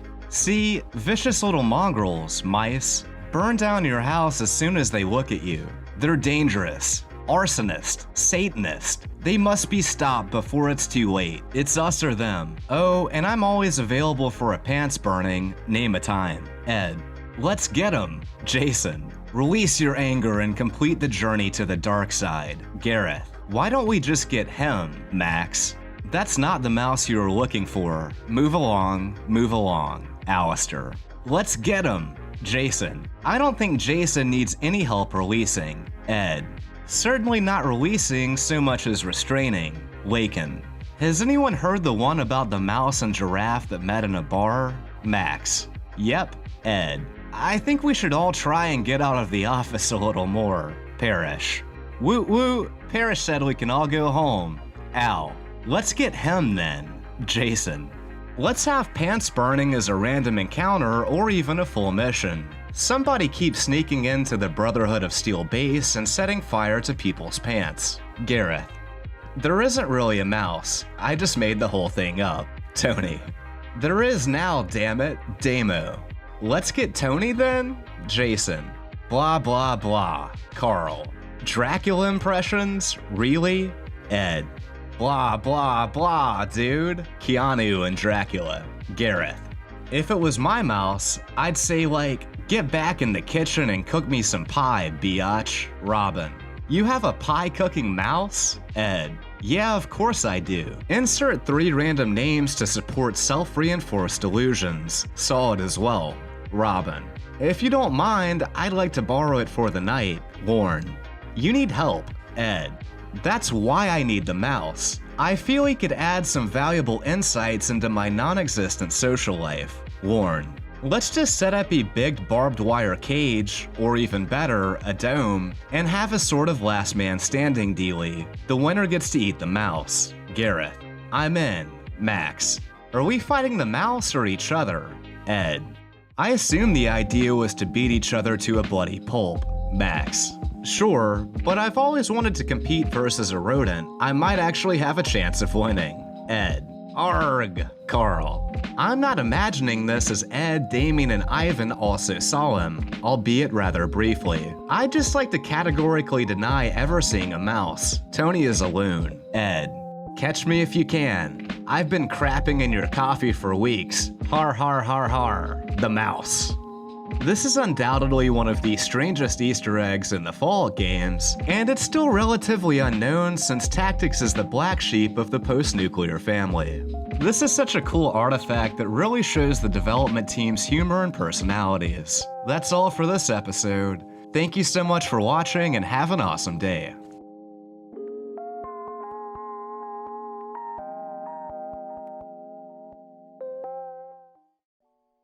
In today's video, we're taking a look back at how an internet troll became a character in the Fallout universe. Now picture this. The year is 2000. The internet is still in its late infancy, YouTube doesn't even exist yet, and Interplay still owns the Fallout series. At this point, only Fallout 1 and 2 have been released, 2 highly regarded single-player cult classic RPGs. But then Interplay announces Tactics, a spin-off from the main games that features linear squad-based combat and a multiplayer mode. Not only is it moving away from the series' roots, but it's not even being made by the original developers, and is instead being worked on by a little-known and inexperienced team game in Australia called Microforte. After early previews of Tactics were shown off, there was extensive backlash from the fanbase, most notably on the forum No Mutants Allowed, one of the oldest and most infamous Fallout forums. This resentment wasn't just limited to forum posts either. Fans were literally sending hate mail to the developers all the way in Australia. The majority of the complaints were due to changes in the art style, most notably the look of the game's Deathclaws, but power armor and vehicles were also missing the retro aesthetic that defined previous entries. Others feared that future games would continue to focus on action gameplay and multiplayer, while drifting away from the RPG roots that established the series. But that would never happen. Right, guys? Right? Guys? But in all seriousness, it's genuinely interesting the way that classic fans' reception to Tactics mirrors the way that many modern fans reacted to both Fallout 4 and 76. The more things change, the more they stay the same. No Mutants Allowed wasn't just some random forum though. It was proudly displayed on Interplay's website and was watched by employees at both Interplay and Microforte. Some of the worst criticism came from an admin named Rochambeau Warrior, and he wasn't just some random troll either. He was perhaps the troll of Fallout's early era. He was renowned for insulting users he disagreed with, and quote, "It could be argued that Rochambeau was single-handedly the reason that Bethesda fans stayed away from NMA in the early days." That's who he was. Every time one came to the forum, he was there to light a fire under their ass, unquote. His criticisms were so harsh that Chris Taylor, lead designer of the first game and producer on Tactics, literally made an account to drop several substantial posts on the forum, refuting these claims about Tactics. He even offered to talk to Rochambeau on the phone, which is absolutely insane and something that would never ever happen now. Chris Taylor wasn't the only developer to respond either, as the lead programmer of Tactics, Carl Burdak, did too. To put into perspective just how badly Rochambeau and other users harassed Microforte, here's how designer Dan Levin replied when asked this question during an interview. "There have been people saying that Tactics isn't really a Fallout game. What do you say to them?" Dan: "I'd tell them to kiss my ass, and if they have any shit, they'll meet me in the parking lot." This persecution continued to the point that the dev team actually included an NPC named Rochambeau, a former member of the Brotherhood who's now an old crazy troll. "Walk my post in a military manner. Oh, hello, children. I'm sorry.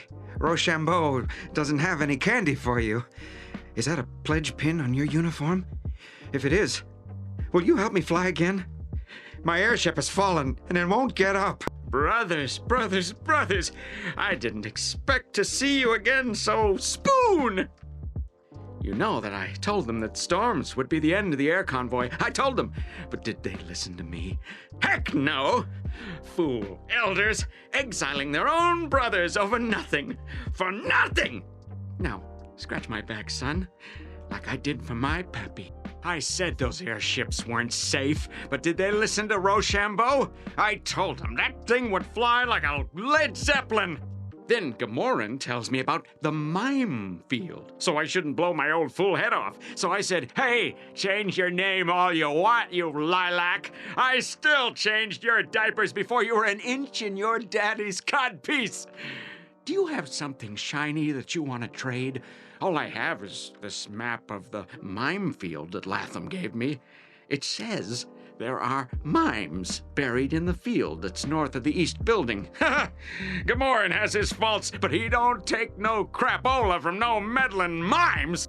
His floating dialogue isn't any more flattering either, with lines like, This lump on my butt is where the gnomes live. You can hear them if you listen close. The new Brotherhood? Pshaw. Well, back in the days. You know, son, crapping really becomes a project at my age. And finally, nervously looks both ways. You ever sleep with a ghoul? Me neither.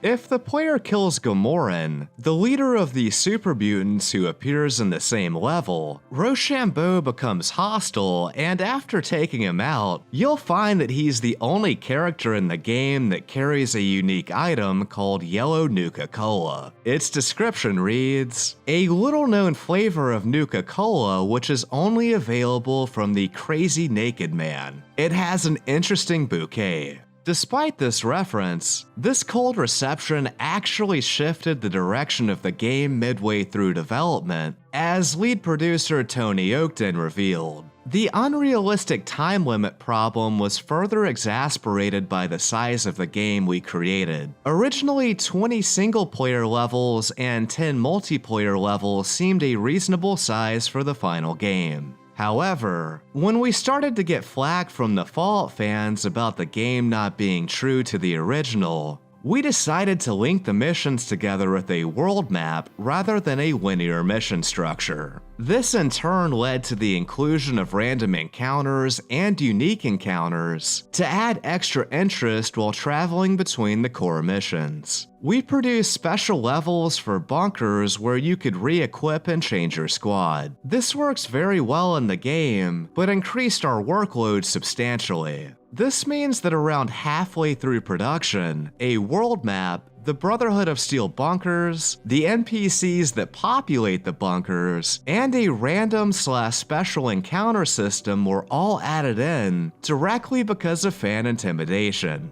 In another interview, Tony Oakton talked about the extreme criticism Tactics received, stating, when I joined the project, I did not realize how vocal the Fallout fans could be. In retrospect, I think it would have been easier to try and sell the Pope on contraception than Fallout Tactics to the Fallout fans. It's a shame because we really have tried to work within the limits of the Fallout universe. Okay, so some of the art does not have a Fallout-y feel to it, but I think it's amazing we have got as close as we have, given that this is an entirely different team from the original games. I think in retrospect, we should have made the power armor more retro in style, and maybe the vehicle should have been more 50s, but damn it, I like our hairy Deathclaws.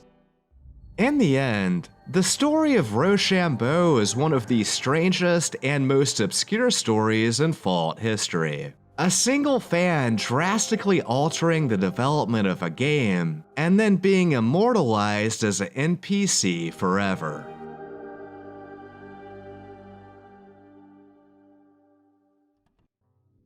This is episode 15 of a series where we examine the cut content, design, and development of Fallout Tactics. Early in development, Microforte struggled to decide on the game's title, and for a time it was simply named Fallout Brotherhood of Steel. A few pieces of concept art still depict this original title, and it must have struck a chord with someone at Interplay, as the name would eventually be reused in the 2004 action-adventure game, Fallout Brotherhood of Steel. Tactics executable file uses an image of the Vault Boy as an icon. Interestingly, the exe file also contains several unused icons of the Brotherhood of Steel logo. Most notably, there is a beat-up image of the Vault Boy called Debug that's never used in-game. Poor Vault Boy, always getting his ass kicked. During an interview with IGN 3 months before the game's release, Chris Taylor mentioned something very interesting. Quote, you can have up to 6 people, or mutants, ghouls, dogs, etc. in your squad at one time, but you can keep a larger pool of mercenaries back at your bunker. Unquote. In the final game, you can never recruit dogs during the campaign, however. This suggests they considered including other races for the single-player mode, but dogs and Brahmin ended up being only available in the multiplayer mode. During my interview with Ed Orman, I asked him about this and he replied, I wish we'd managed to work a recruitable Dogmeat character into the single player. Dogmeat is one of the series' most iconic characters, and this would have been an awesome homage. There's a list of various creature attacks and descriptions for them. A developer note mentions these will only be seen if the player can recruit said creature to their squad, but this list includes pretty much every creature in the entire game, many of which can never be used in the single or multiplayer modes. Some of these are pretty great, like the Lizard Spew attack, where you would have spewed poisonous vomit at the opponent. One of the robot abilities would attempt to stomp an enemy into a pile of detritus. Tactics has a ton of typos, and one of the Brahmin attacks features one of these stating, "A typically Brahmin, rather feeble attempt at goring an opponent." What now? Last but not least is the Radroach attack, where you'd spit noxious poison at your enemies. Notably, Tactics was the first game to include Radroaches, and it doesn't get enough credit for creating one of the series' coolest critters. The very presence of this list suggests they considered giving the player additional creature companions, but never added them in, perhaps due to the game's rushed development cycle. There are several cut companions that were meant to have been recruited at various points in the campaign. The first two were named Fleetfoot and Slicer, and they would have become available to recruit after completing the Rock Falls mission. Fleetfoot's description reads, "The Wild Plains were once home for Fleetfoot, where he would run with the rabid dogs. Fast and quiet, he has since learnt to apply the same skills to battle. He works best on his own. His entity file still exists, and it calls for the male tribal sprite. He would have had very high strength and endurance. His tag skills were going to be unarmed, throwing, and sneak, and he would have had the night person trait." Slicer's description reads, "Slicer got the highest votes in the 22nd Appleton Girl Most Likely to Stay a Virgin contest, primarily because most of the men she has known have met bizarre, disturbing, and sometimes inexplicable ends. She would have had the Jinx trait and tag skills consisting of sneak, small guns, and melee weapons." The next companion's name was Frank, and he would have become available after the player earned 2,300 rank points. His description reads, "Do your squad members suffer from broken bones, missing body parts, or ruptured spleens? Do bits keep flaking off, or is there a crippled limb you just can't do without? Then call Dr. Frank. If he can't fix it, then you're probably already dead. He's also good with small guns." He would have used the Ghoul sprite and had a high perception along with 12 intelligence. Like his description mentions, he was a medic-based recruit and would have had small guns, doctor, and first aid tagged. The next recruit's name is Hard Drive, and her description states, "A big guy with a strong sense of purpose. Hard Drive can use most weapons well, but is particularly partial to energy weapons." The description has guy in quotations, and her file actually calls for the female tribal sprite. She would have had Night Person as a trait, and would have had small guns, big guns, and energy weapons tagged. The final recruit was named CD, and her description says, "CD spent most of her young life wired on tranquilizers, and since she went cold turkey, she has lost all sense of fear. Traps don't scare her, and she's always looking for a new risk to take. The rest of the recruits have learned not to play poker with her though. You just can't tell when she's bluffing." She would have had Chem Resistant as a trait and specialized in traps, throwing, and small guns. Both CD and Hard Drive would have become available after completing the Newton mission. It's possible these were just implemented incorrectly due to the game's insane schedule, but they might have been cut intentionally. Having additional recruits wouldn't have been a bad thing, but there's already a large number of characters to choose from in the final game, so the loss of these recruits wasn't that significant. There's other cut recruits named Spark, Slick, Tongue, Ivan, Tex, Quickshot, Gabriel, Chris, Hammer, Quake, Bloodhound, Mortis, Tweak, and Champ, but the only time any of these characters were shown is during pre-release screenshots. While a few of these characters are referenced in the game files, most aren't, implying they were all stripped out prior to the game's release. There's also a mostly unused list of NPCs named characters, and the first missing recruit is named Ivan. Ivan lives to have his armor covered in blood, even if it's his own. Years of physical training and headbutting resulted in a hard body but soft brain. The next is Nardo, and his description states, "Nardo is really great, such a nice chap and all." Another unused character is named Narg, a reference to one of the pre-made characters in Fallout 2. His description amusingly reads, "Narg is a loser." The last scrap character in this list is Lakin.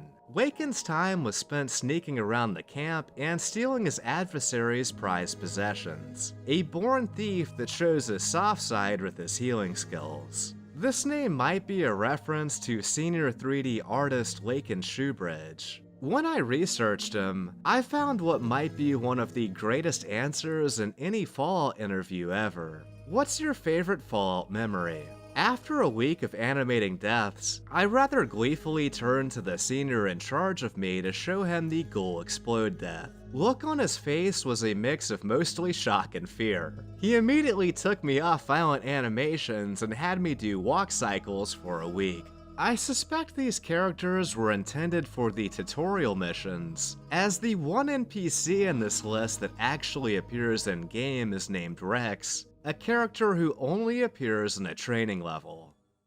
Finally, a note in one of Tactics' text files suggests the player originally started the first mission with a full squad of 6, but in the final game this was reduced to only 3, likely to make it easier for the player to learn the mechanics of the game.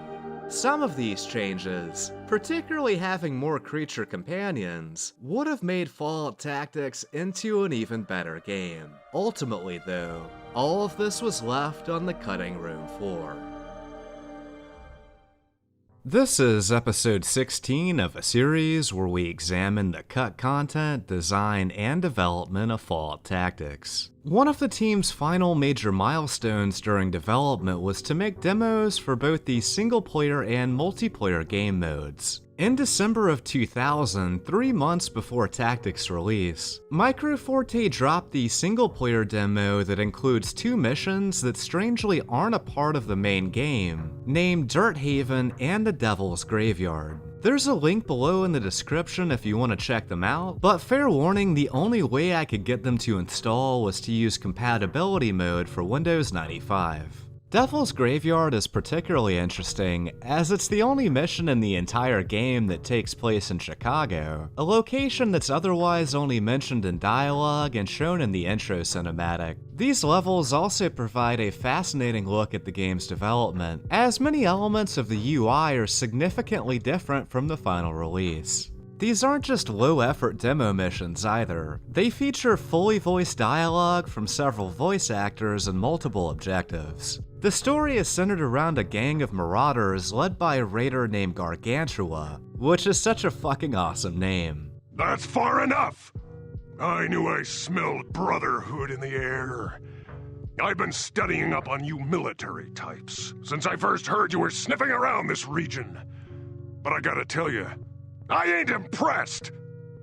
What were you going to do anyway? Kill little old Gargantua? I don't think you even have enough ammo to piss me off! And wait, don't tell me. You're all little initiates, aren't you? You mean to tell me that they couldn't even rustle up some paladins to take me on? You know what that is? That's disrespect. Nobody disrespects me! I'm gonna do things to you that a lonely tribal wouldn't do to his neighbor's Brahmin! But don't worry, by that time you'll already be dead. You should have just walked away.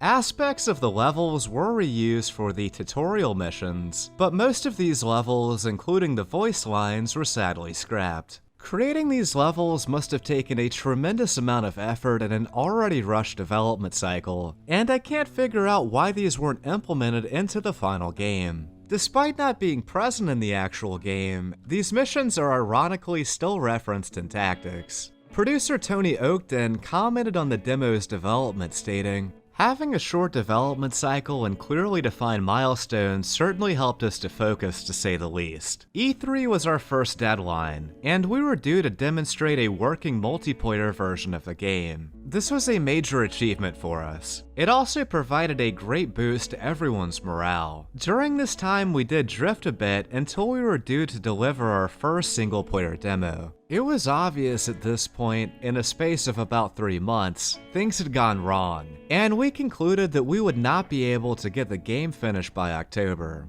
After this, we reassessed the project and remapped our milestones. Once we'd established attainable milestones, we were able to refocus. Our most important milestones became the single-player demo, which shipped just before Christmas 2000, and the multiplayer demo, which shipped at the end of January 2001. Both these demos could have been very disruptive with regards to completing the final game, but we used them instead to get game-critical stuff finished. The single-player demo was the first time we used a focus group to test the whole combat system, and the results were very encouraging. The multiplayer demo gave us the chance to test the GameSpy support and get all of the synchronization issues nailed down. Both demos were very successful in raising the public awareness of the game. Around this time, the developers became aware that tactics just wasn't fun to play, and they had to rework the foundation of the combat system, as Ed Orman recounted. Finally, for one that was all my fault, when we put together the first demo, there was this realization that it just wasn't any fun. It was one of those points in a project where all of the pieces have been built, but it's not gelling at all.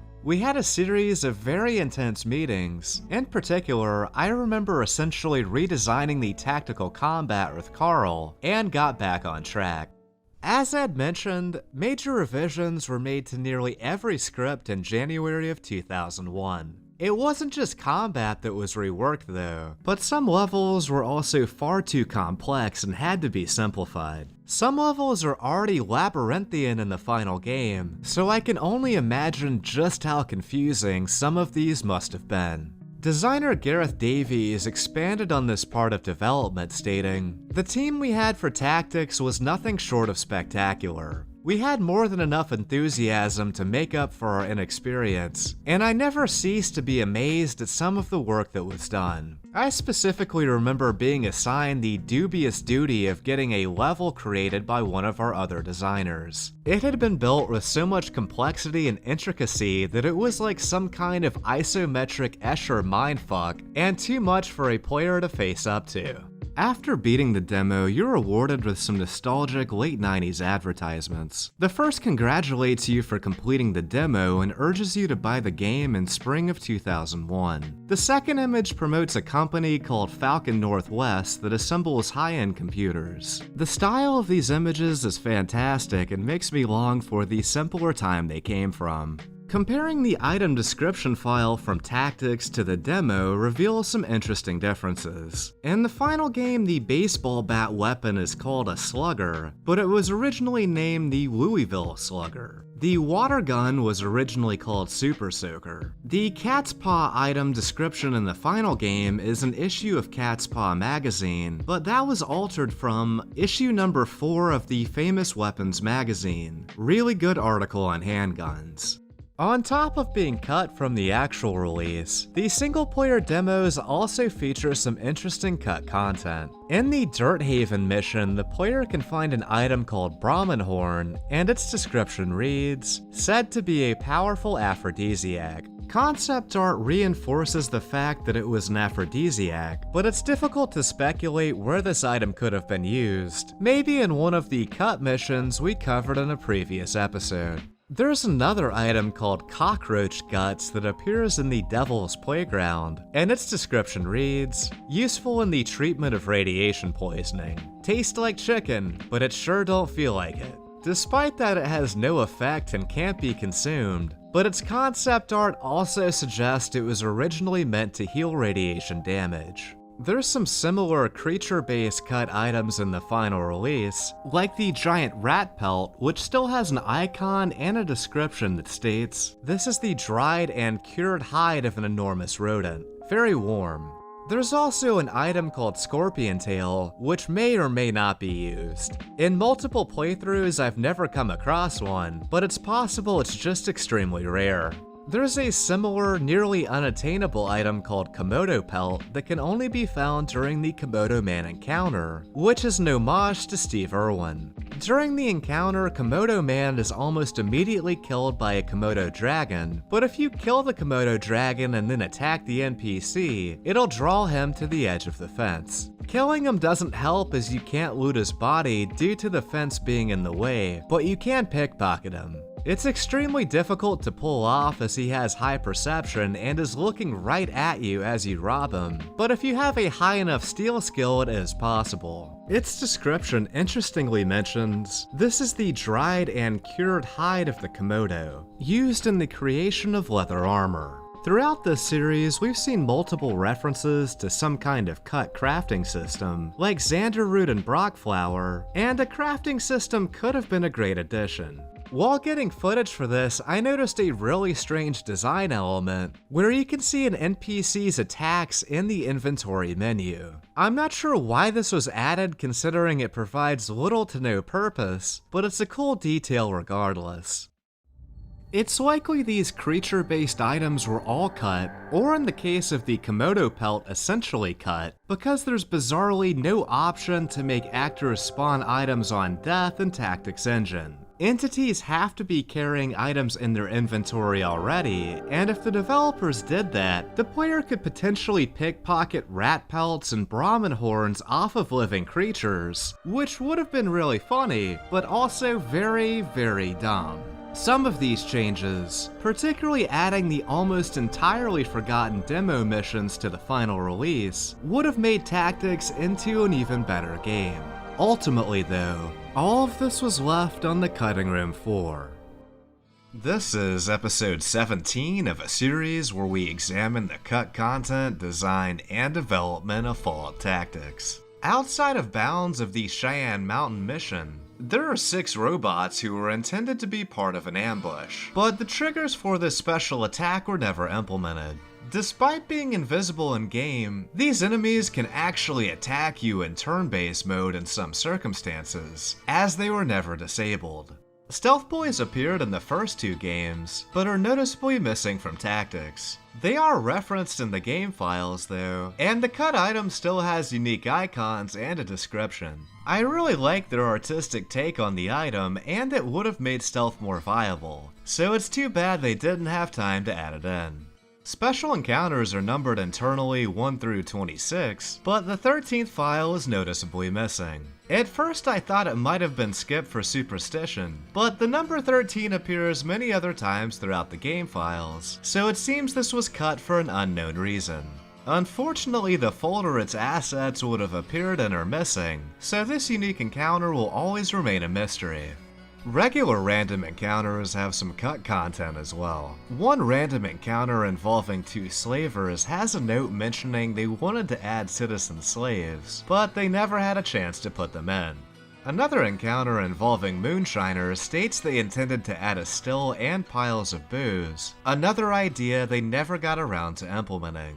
A cut encounter called Robot Horde has a note stating, "Not sure if we should use this." This was wisely cut as it would have spawned a robot behemoth, the most powerful enemy in the game, surrounded by 8 other strong enemies like pacification bots.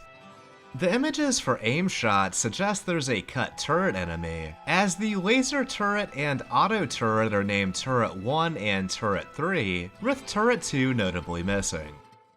One of the GUI folders has some strange unused files, like this image called Train Station, which depicts the player in a Brahmin near some train tracks in a location that never appears in-game. This appears to be linked to an unused text file called Render Captions, which has notes like, "Say what you will about the master, Berthy, but at least he made the trains run on time. We ain't friends, we ain't partners. And remember when the train gets here, you ride in the cattle car. Hell is like White Brahmin." Hemingway's classic short story of The End of Innocence comes to life in this Dry Falls Community Theater production. Tickets still available. One little shove and the whole farm could be mine, thought Bessie.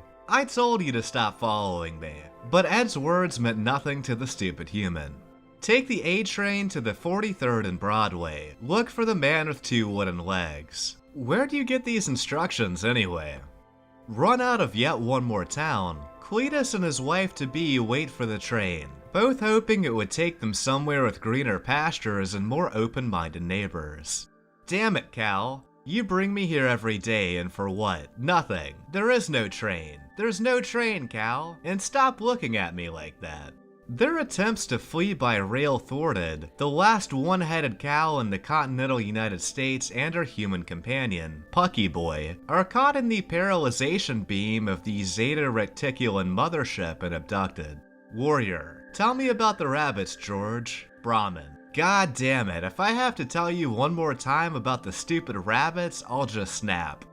Another image in this folder is called Ratty, and depicts a Brotherhood recruit near a Brahmin, which is seemingly linked to another cut text file called Render Captions. Brahmin vasectomies are never easy, but Jeb sensed that this one would be particularly violent. The sky was growing dark and the cows were beginning to whisper. Jeb knew the signs well. As he fought back the urges, his hand lifted the blaster itself, and he stood there contemplating it. He knew only one thing: Jeb Granger was going to kill again. Welcome back to Fallout Gourmet, a post-nuclear cooking show. Our next item is Brahmin burgers. In the future, Buck Rogers really lets himself go. Maybe if I tell her it has multiple attachments and speed settings, she'll notice me.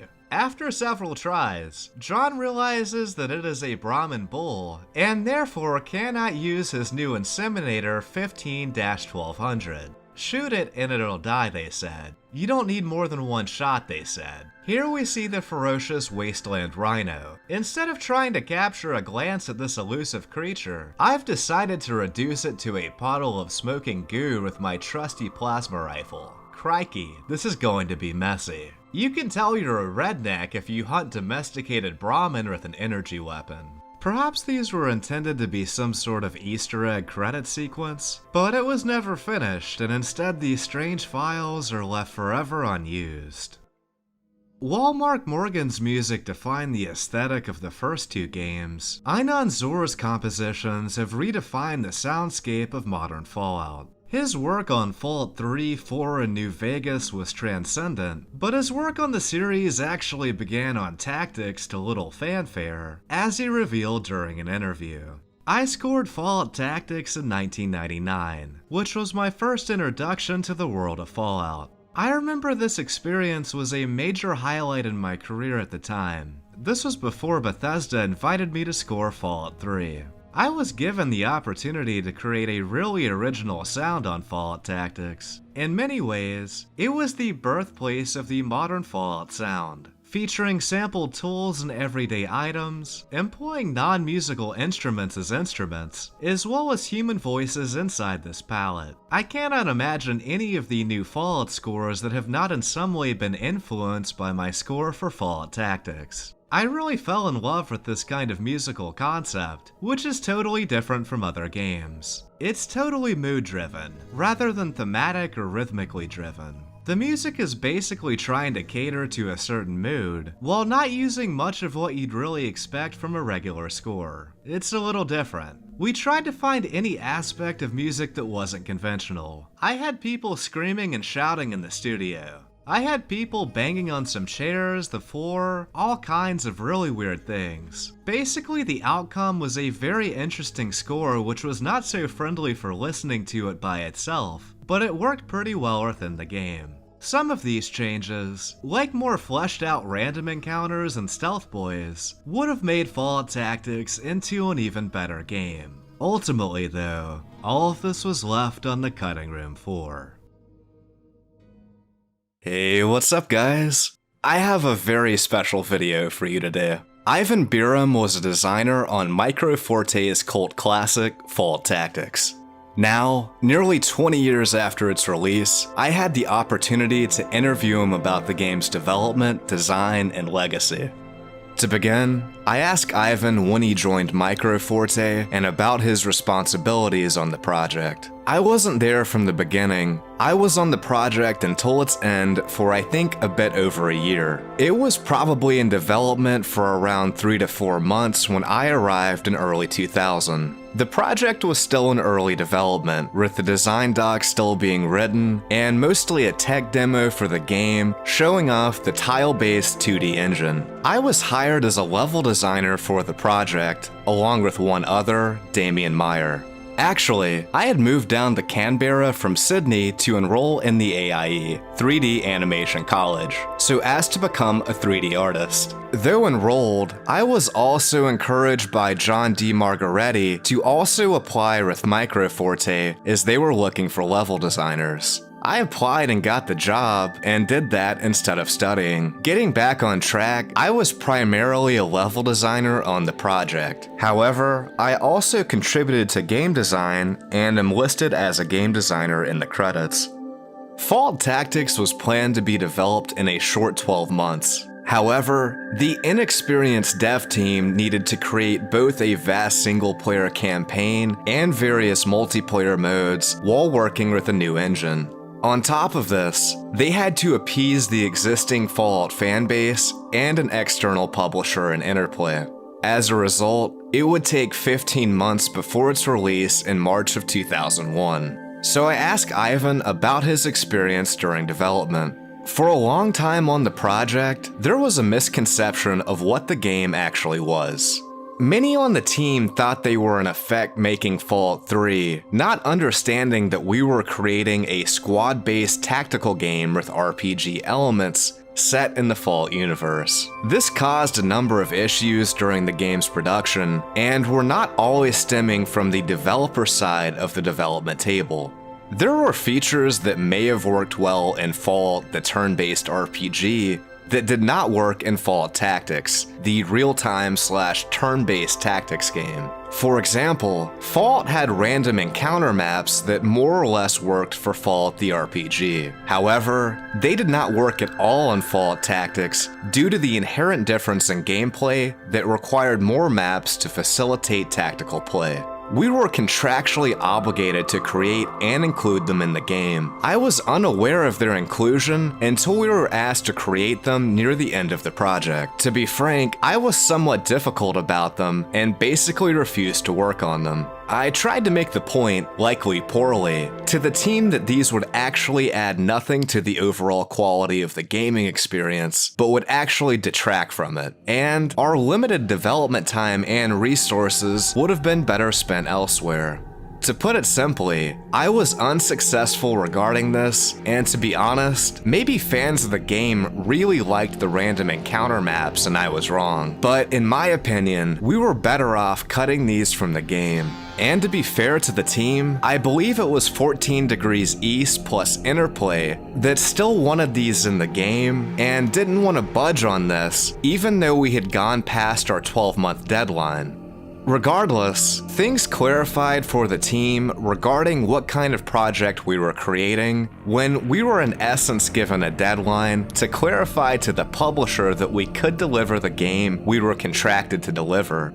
This culminated in a playable, vertical slice demo of the game. In a way, it forced certain team members to drop preconceived notions of what the game was supposed to be when they had a snapshot of the game they could actually play. Realistically, 12 months for a game as complex as Fallout Tactics, for a team that was largely inexperienced, using new tech, and implementing multiplayer along with a single-player campaign, not to mention both turn-based and real-time options for play, well, that was just unrealistic, and I think it is a testament to the team that it was completed in 15 months. The single-player missions were numbered internally 1 through 26. However, the 13th, 14th, 18th, and 20th missions are missing. Along with this, there are unused NPCs, notes, quests, items, a speech skill, etc. So I asked Ivan if he remembered any notable cuts from Tactics. All games have cut content to some extent. For example, there were more missions planned and even developed that were not in the final game. Many of these were cut due to levels being made to fit an early guess as to what gameplay would be like, which didn't align to the gameplay required from levels and ended up being. If I recall correctly, initially we had to deliver a lot of missions for the single-player campaign. This was reduced when it was apparent that even with fewer levels, we would still meet the minimum hours of play required for the title. To be frank, I don't recall any notable content that was cut. There may have been a few interesting missions, or at least concepts for them, but it was so long ago that it's hard to remember. The main thing I remember that had a big impact on what levels got kept and cut was the early AI. It just wasn't appropriate for the style of game we were trying to create, and to a degree stems back to the issues with members of the team thinking we were creating Fallout 3. Essentially, the AI would calculate the best combat option available to it, the most effective, which would result in the player being swarmed by NPCs that would then proceed to punch and kick the snot out of you. If you were playing real time, you were powerless to stop them as you could never get a hit in. If playing turn-based, you had to fight hand-to-hand regardless if you wanted to play a different way. There was an edict that solved this problem. We were to expand all the levels so that there was room to maneuver, so the player could play in a manner to accommodate the AI.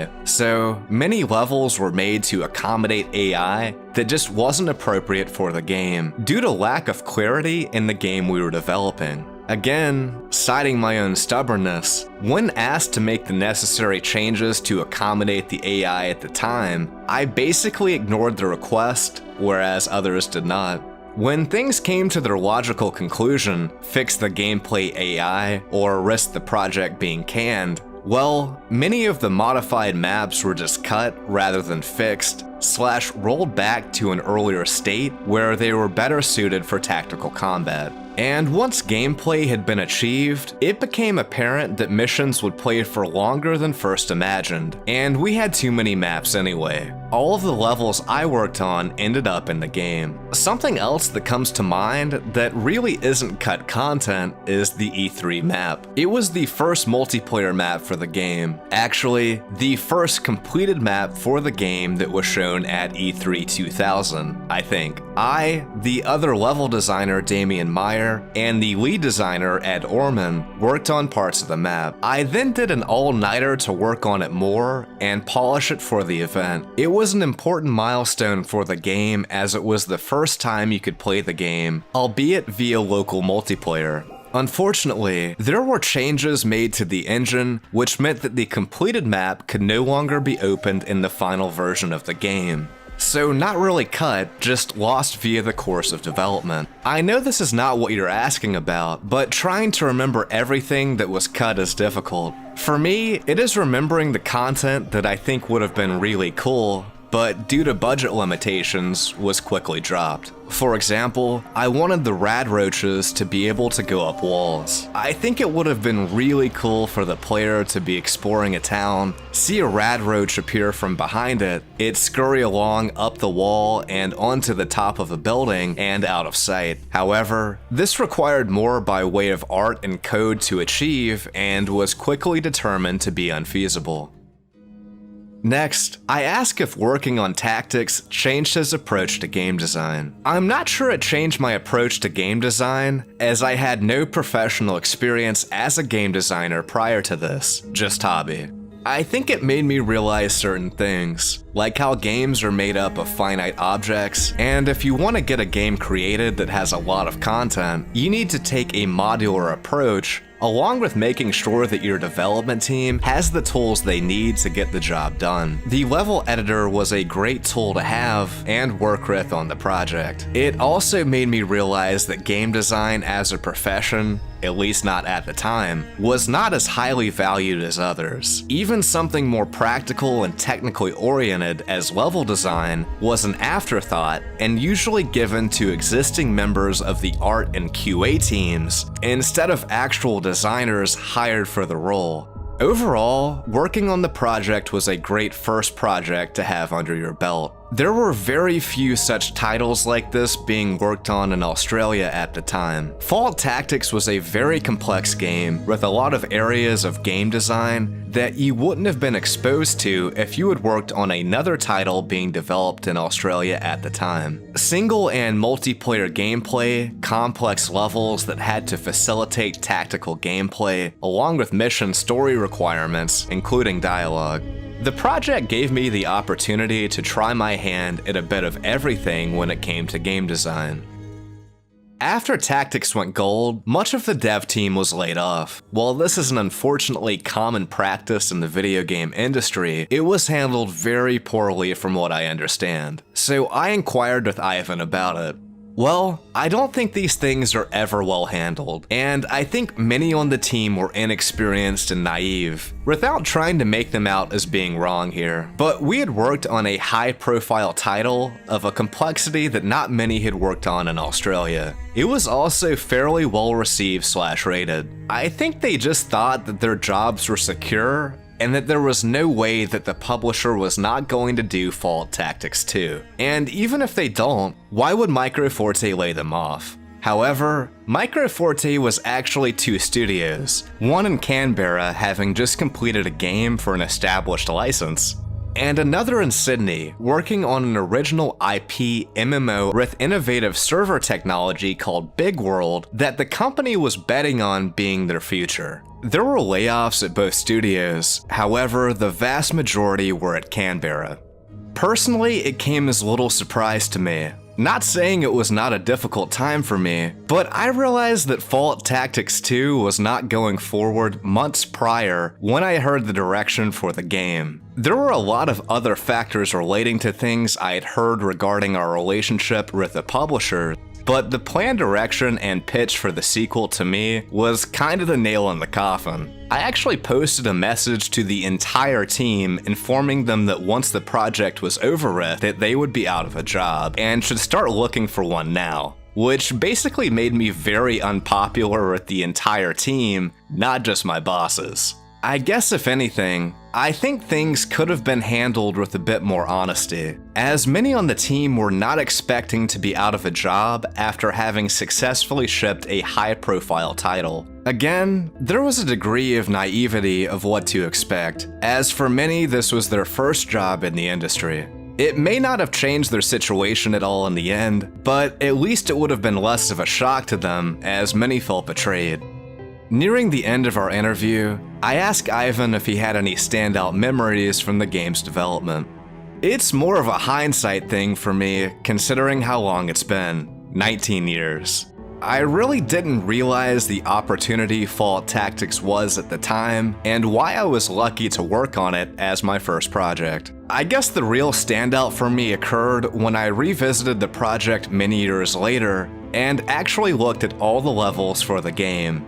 It then dawned on me just how much of my work is in Fault Tactics. There aren't many single-player levels in the game that I didn't end up working on at some stage. However, there are several that were completely mine, or for the most part, such as Newton, where I got to use the shipping container tiles to actually make shipping containers for the Reaver camp. St. Louis, where I put a lot of effort creating the sand dunes and bunkers from scratch using smaller tiles. Buena Vista, which I did at the later stages of the project in a week. I was very happy to be using another color other than brown for the ground, as it was a snow map. Then there is the Junkyard multiplayer map. Though I created others, this was my first after a long time jumping around working on various single-player levels, where I just got to work on a map all to myself. From concept through to final gameplay tweaks. These were coming in at the end of the project, and the focus of the game was single player, not multiplayer, so these maps were very much our own.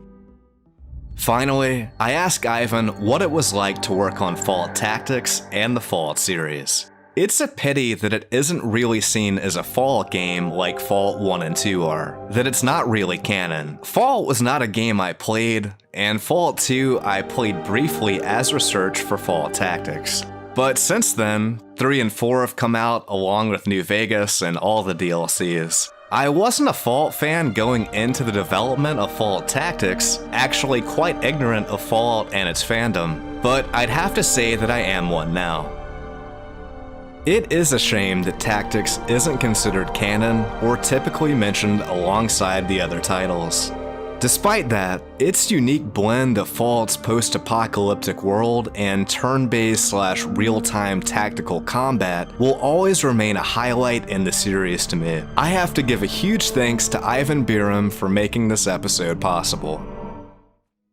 This is episode 5 of a series where we examine the cut content, design, and development of Fallout Tactics. Today's episode is very special, an interview with Tactics lead designer Ed Orman. He did a wide range of work on the project, everything from designing / coding much of the game, to even drawing all of the new Vault Boy images. He's currently part of an independent development studio in Australia called Uppercut Games, and you can find links to his social media below. To begin, I asked Ed when he joined Microforte and about his responsibilities on Fallout Tactics. I started work at Microforte in 1997 as an illustrator, then shifted to design in 1998. Then on Fallout Tactics, I was lead designer and associate producer. With those dual titles, I did a lot of different things. On the design side, I was responsible for the overall direction of the game, liaising with our Interplay creative contacts, writing mission design and story, and hands-on gameplay implementation. I also took on the job of drawing the Vault Boy pictures because it matched my style as an illustrator and because I was greedy. During the course of every game's development, ideas and content are cut for a variety of reasons, so I asked if there were any cut ideas he wished had made it into the final game. I've said before that I preferred the original ending we wrote, where the calculator turned out to literally be a thoughtless machine that was triggering the robots, and it just needed to be turned off. I wish we'd managed to work a recruitable Dogmeat character into the single player. The calculator is Tactics' main antagonist, a supercomputer that utilizes human brains to increase its processing power. It was originally created to control and regulate the Vault network, but after Vault Zero was breached by Gamoran's super mutant army, the calculator's emergency pacification protocol was initiated. This was a contingency plan put into place in case of a foreign military invasion, mutations, or a breach of Vault Zero's defenses. Due to pre-war budget cuts, the calculator's unfinished programming led it to carrying out this pacification protocol against the entire wasteland. This alternate ending would have been an interesting twist, so I asked Ed to expand on it. My original idea for the big bad of the game was that it wasn't some supervillain, but instead a system that was put in place by pre-war people with terrible foresight. So it couldn't be reasoned with, and it wasn't a bad guy. It was a device just performing its function. But we would build it up in the story to be something like the Master from Fallout 1, with its own followers, etc. Then the reveal at the end of the game was that you just had to turn it off.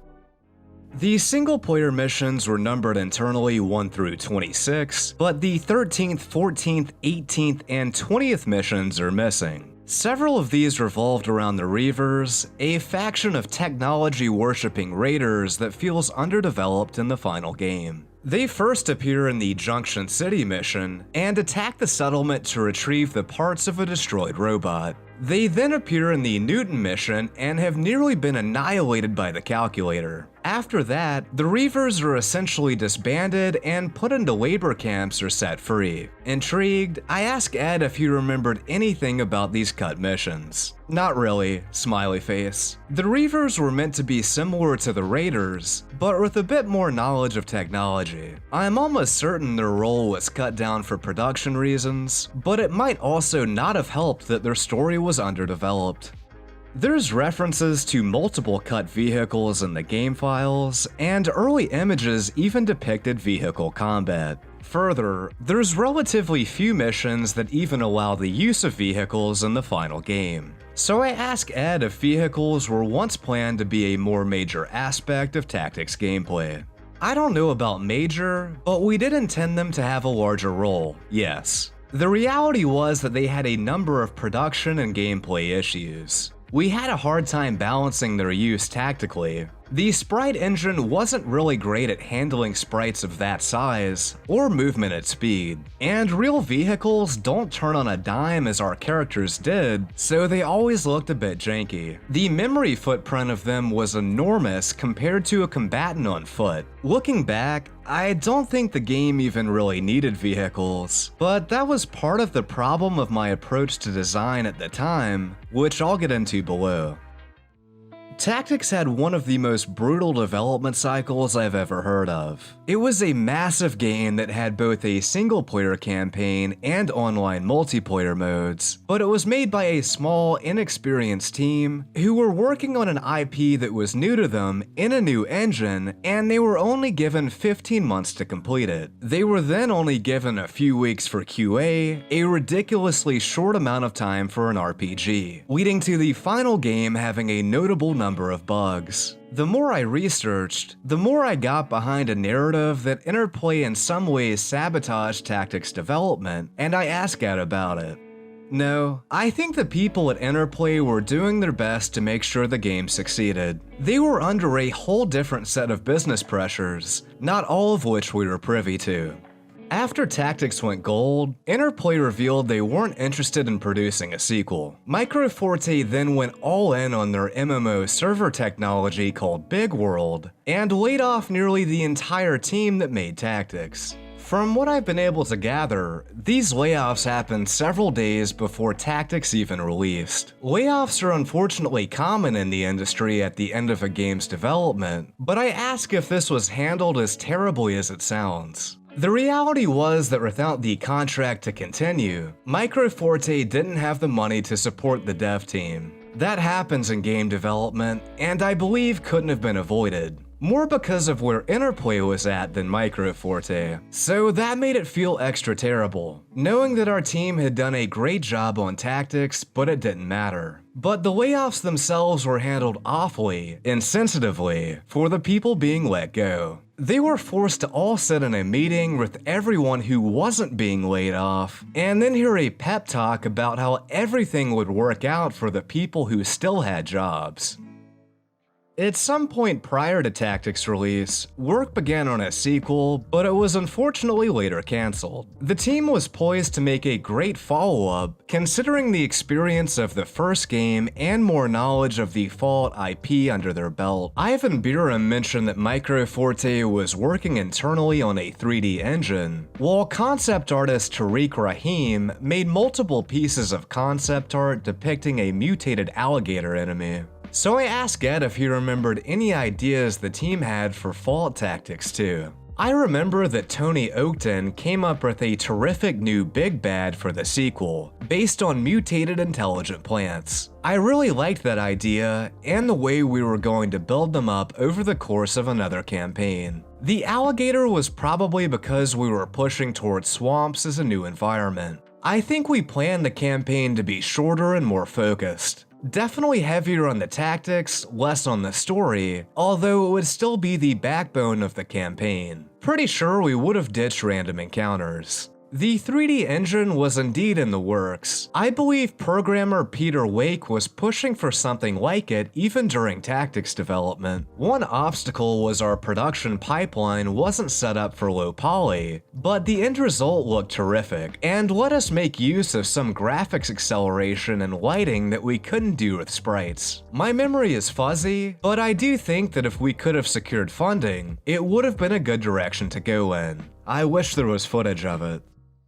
Next, I ask if working on Tactics changed his approach to game design. Absolutely. It was my first real crack at lead designer, so I knew nothing about what I was doing, and there wasn't much in the way of experienced advice given to me either. And I was too defensive, not open to criticism, not willing to bend. My biggest weakness at the time was a tendency towards laundry list design. Write a list of everything possible and then put it all in the game. So instead of choosing a single thing to iterate on and make sure it was fun, I made us go broad and do everything at once.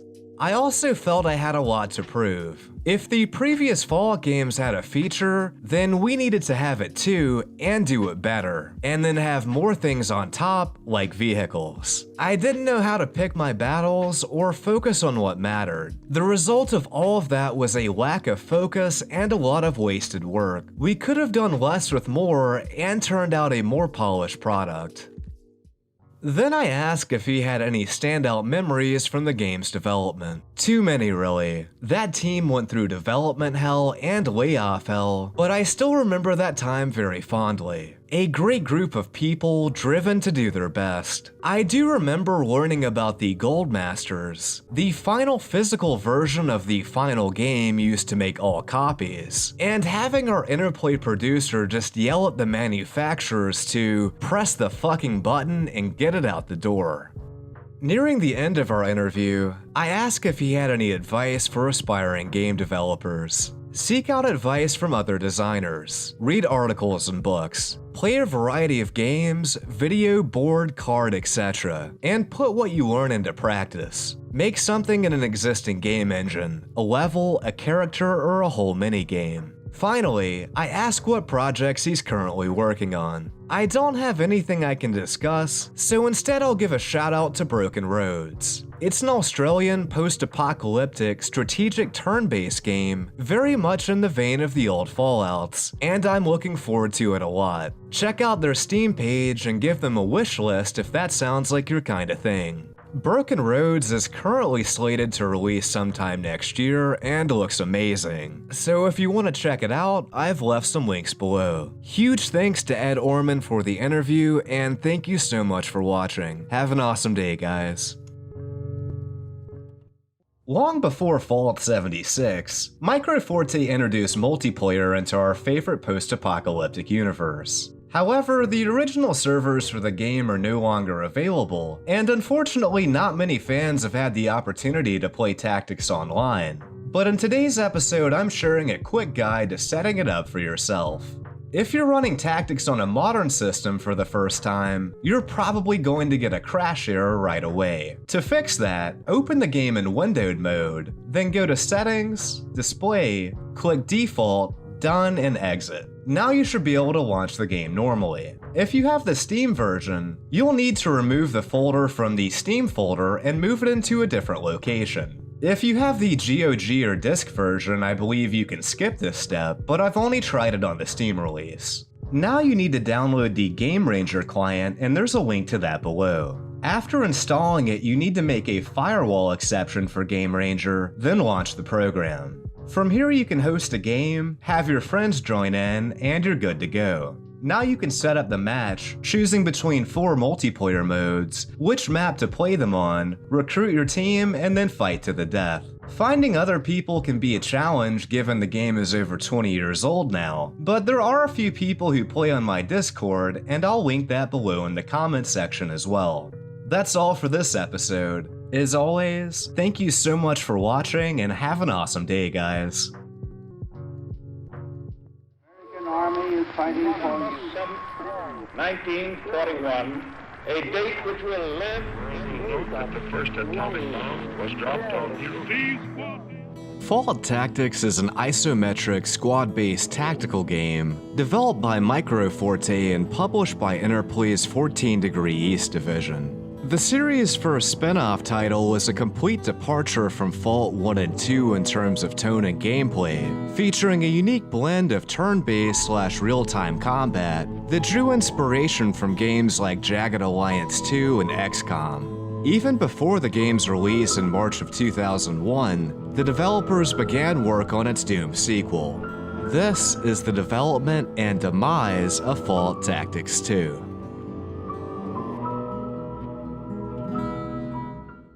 In an interview, lead designer of Fallout Tactics, Ed Orman, recounted how much work had been completed on the sequel.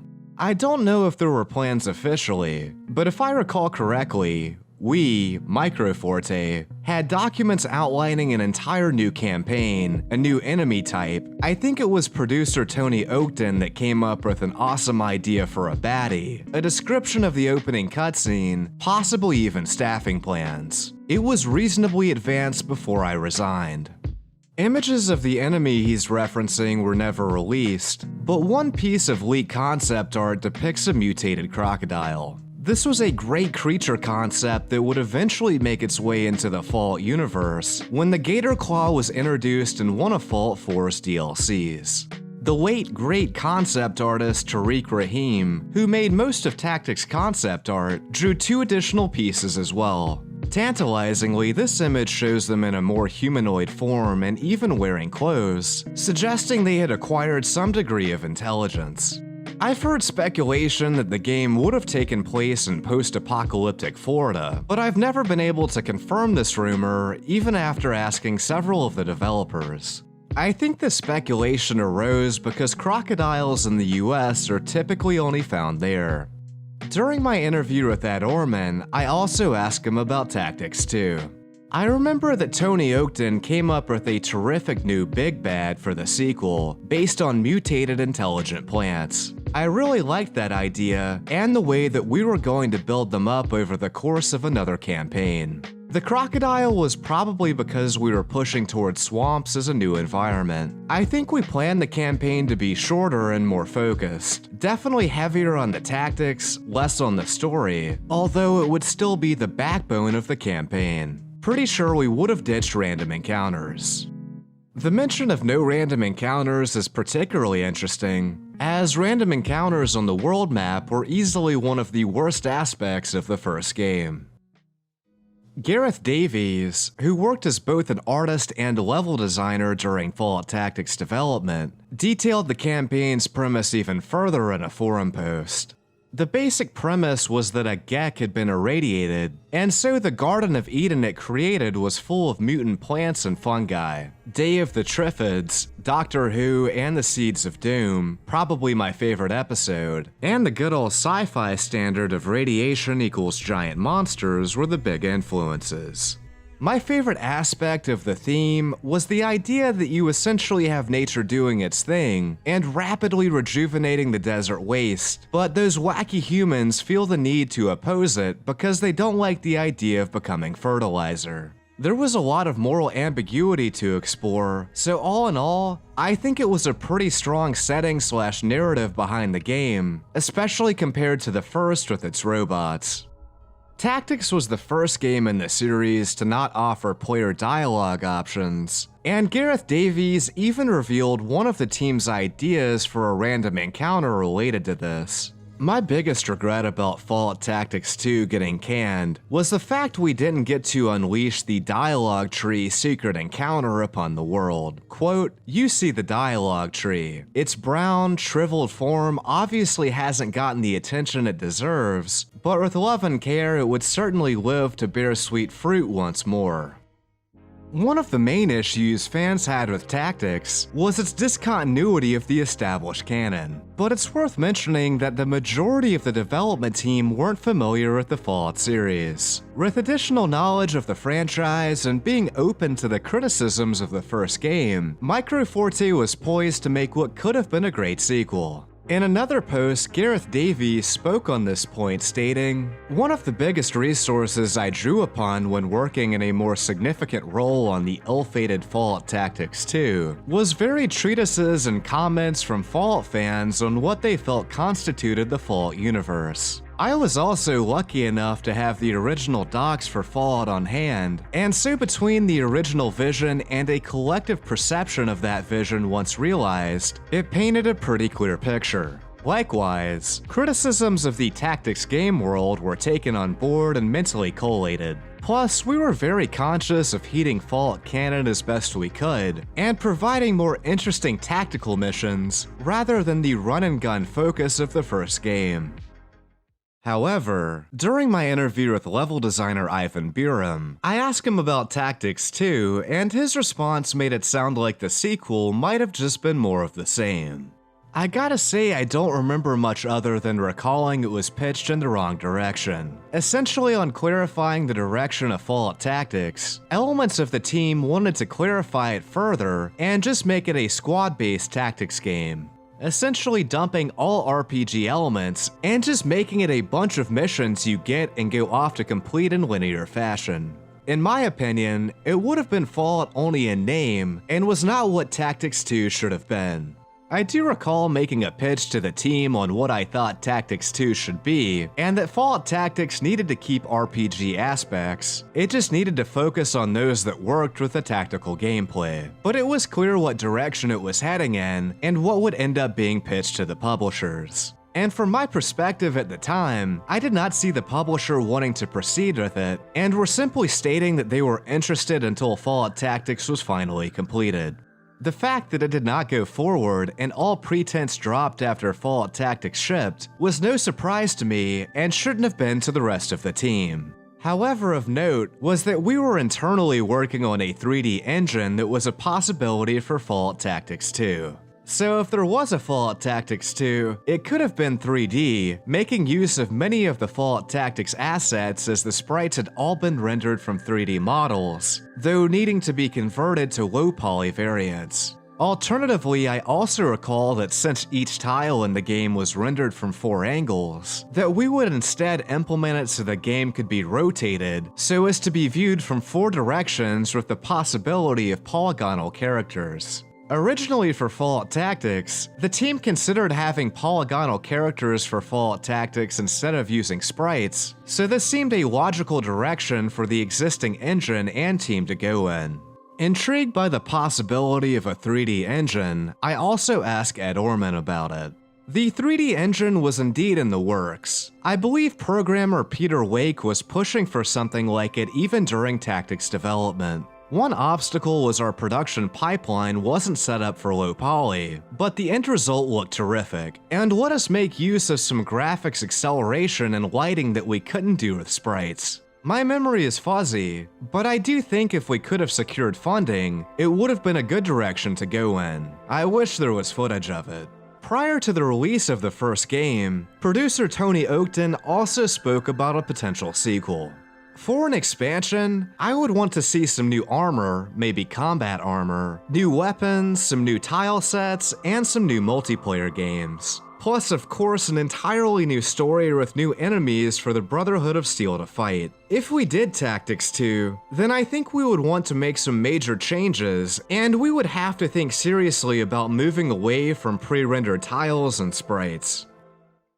In synopsis, Tactics sequel might have taken place somewhere in the swamps of the southeastern United States, a setting that has yet to appear in the series and could have been a great environment. The campaign would have featured a corrupted Gek that was spawning intelligent plants who were threatening to destroy humanity and would have acted as the Brotherhood's main antagonist. The Day of the Trifids is easily one of the best post-apocalyptic novels I've read, and with it serving as one of the campaign's main inspirations, it likely would have had a much stronger story as well. The use of a 3D engine would have made it the first 3D Fallout entry, and guaranteed vastly improved graphics, which could have been incredible considering the first installment already looked much better than Fallout 1 and 2. We also would have seen lesser enemies like mutated crocodiles, and perhaps even the return of other factions from the first game, like the Beast Lords, robots, reavers, and raiders. Despite the issues Fallout Tactics had, it was a genuinely good game given the circumstances around its creation, and the development team was optimistic in the weeks leading up to its release. However, the development team didn't even have time to celebrate Tactics' launch. The relationship between 14 Degrees East/Interplay and Microforte was strained during development, as it took Microforte 3 months longer than contracted to finish the game. Though it's worth noting they were given a completely unrealistic timetable. An inexperienced and relatively small team had to create a massive single-player campaign and multiplayer modes in a new engine in only 15 months. Even further, Interplay was going to provide art assets from the first 2 games, but due to an internal issue they couldn't, and Microforte were forced to recreate all of these assets themselves. Despite receiving mostly positive reviews, it also sold less than expected, an issue that could be blamed on Interplay's marketing, but regardless, that was the final nail in the coffin. Originally, there was interest from Interplay in producing an expansion pack to the first game or a sequel, but their financial struggles would cause them to cut ties with Tactics developers. Facing their own money troubles, Microforte would subsequently lay off nearly all of Tactics' team.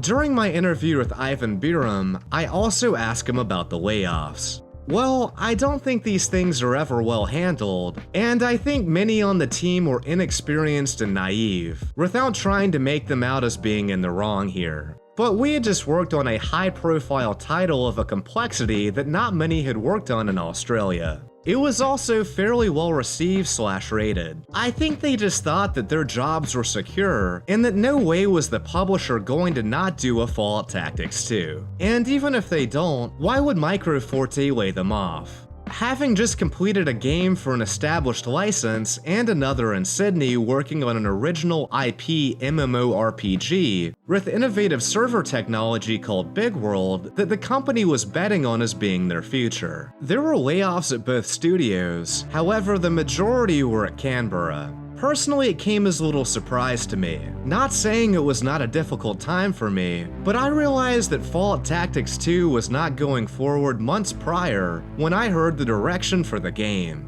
There were a lot of other factors related to things I had heard regarding our relationship with the publisher, but the planned direction and pitch for the sequel for me was kinda the nail in the coffin. I actually posted a message to the entire team informing them that once the project was over with, they would be out of a job and should start looking for one now, which basically made me very unpopular with the entire team, not just my bosses.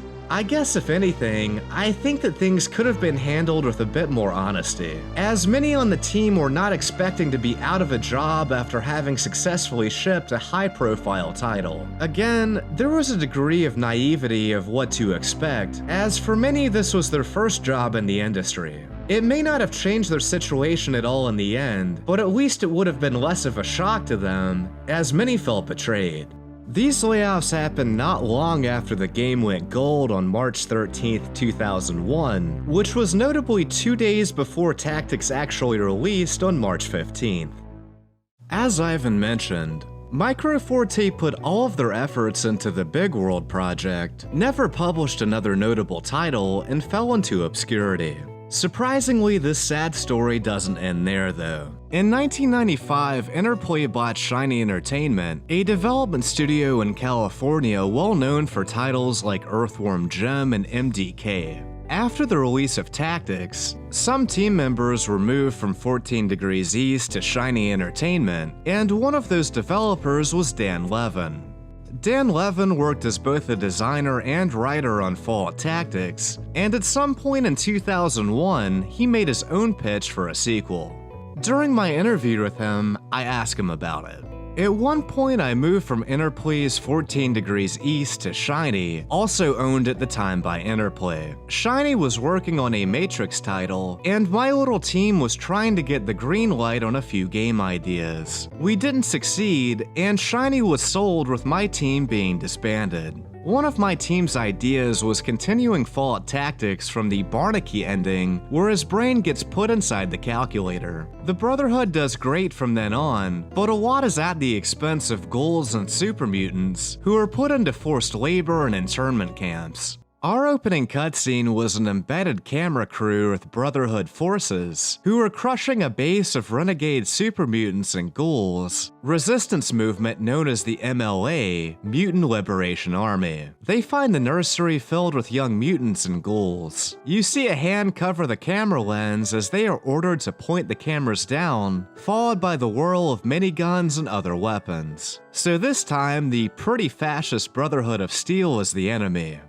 To put this pitch into context, we have to look back at the ending of the first game. The final section of the campaign revolves around the Calculator, a supercomputer that uses human brains for processing power. The Calculator controls a massive army of deadly robots, and its incomplete programming is causing it to commit genocide against every living thing in the wasteland. At the conclusion of the story, the player comes face to face with the Calculator and is given 3 potential options that lead to 4 possible outcomes. The first option is a neutral ending where you destroy the calculator, which saves humanity from being annihilated, but in the process you also destroy some of the most advanced technology ever created, which could have been used for mankind's benefit. You can also enter the brain removing mechanism, sacrificing yourself to add your brain to the calculator, which triggers one of two endings depending on your reputation.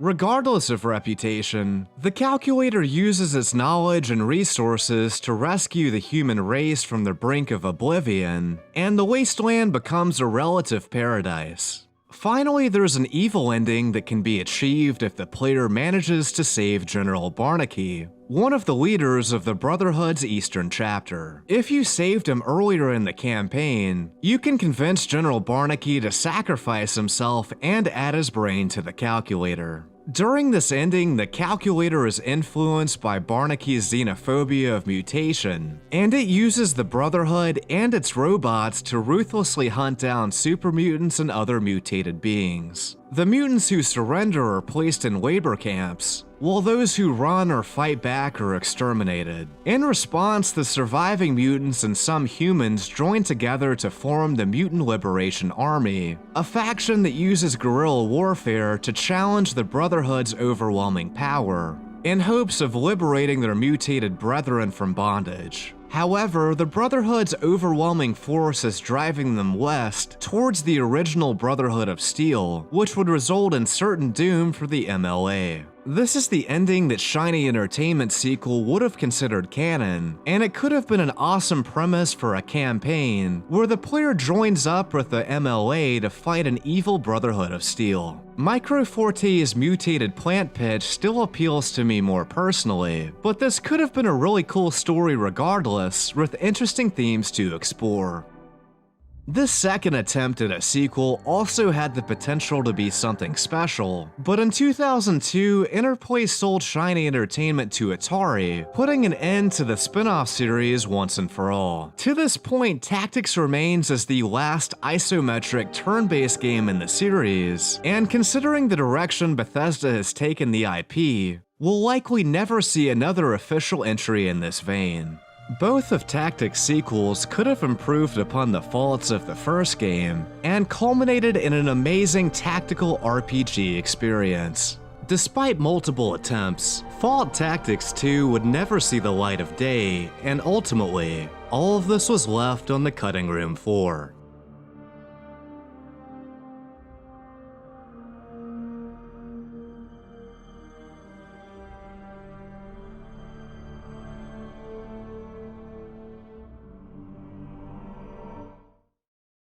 Development hell is a buzzword, but I'm not sure I can think of a more apt description for a game that had its scope and gameplay drastically changed halfway through development, let alone a complex RPG that was given such a short testing period. A game made by a small, inexperienced team, many of which were working on their first game. And to top it off, they had to satisfy an external publisher that mismanaged the project, and a very passionate, vocal fan base that's nearly impossible to appease. This isn't to say they didn't make mistakes, but despite the odds being stacked against them in just about every imaginable way, Micro Forte went all in, managing to expand the series in an interesting direction, and make something that's still worth returning to over 20 years after its release.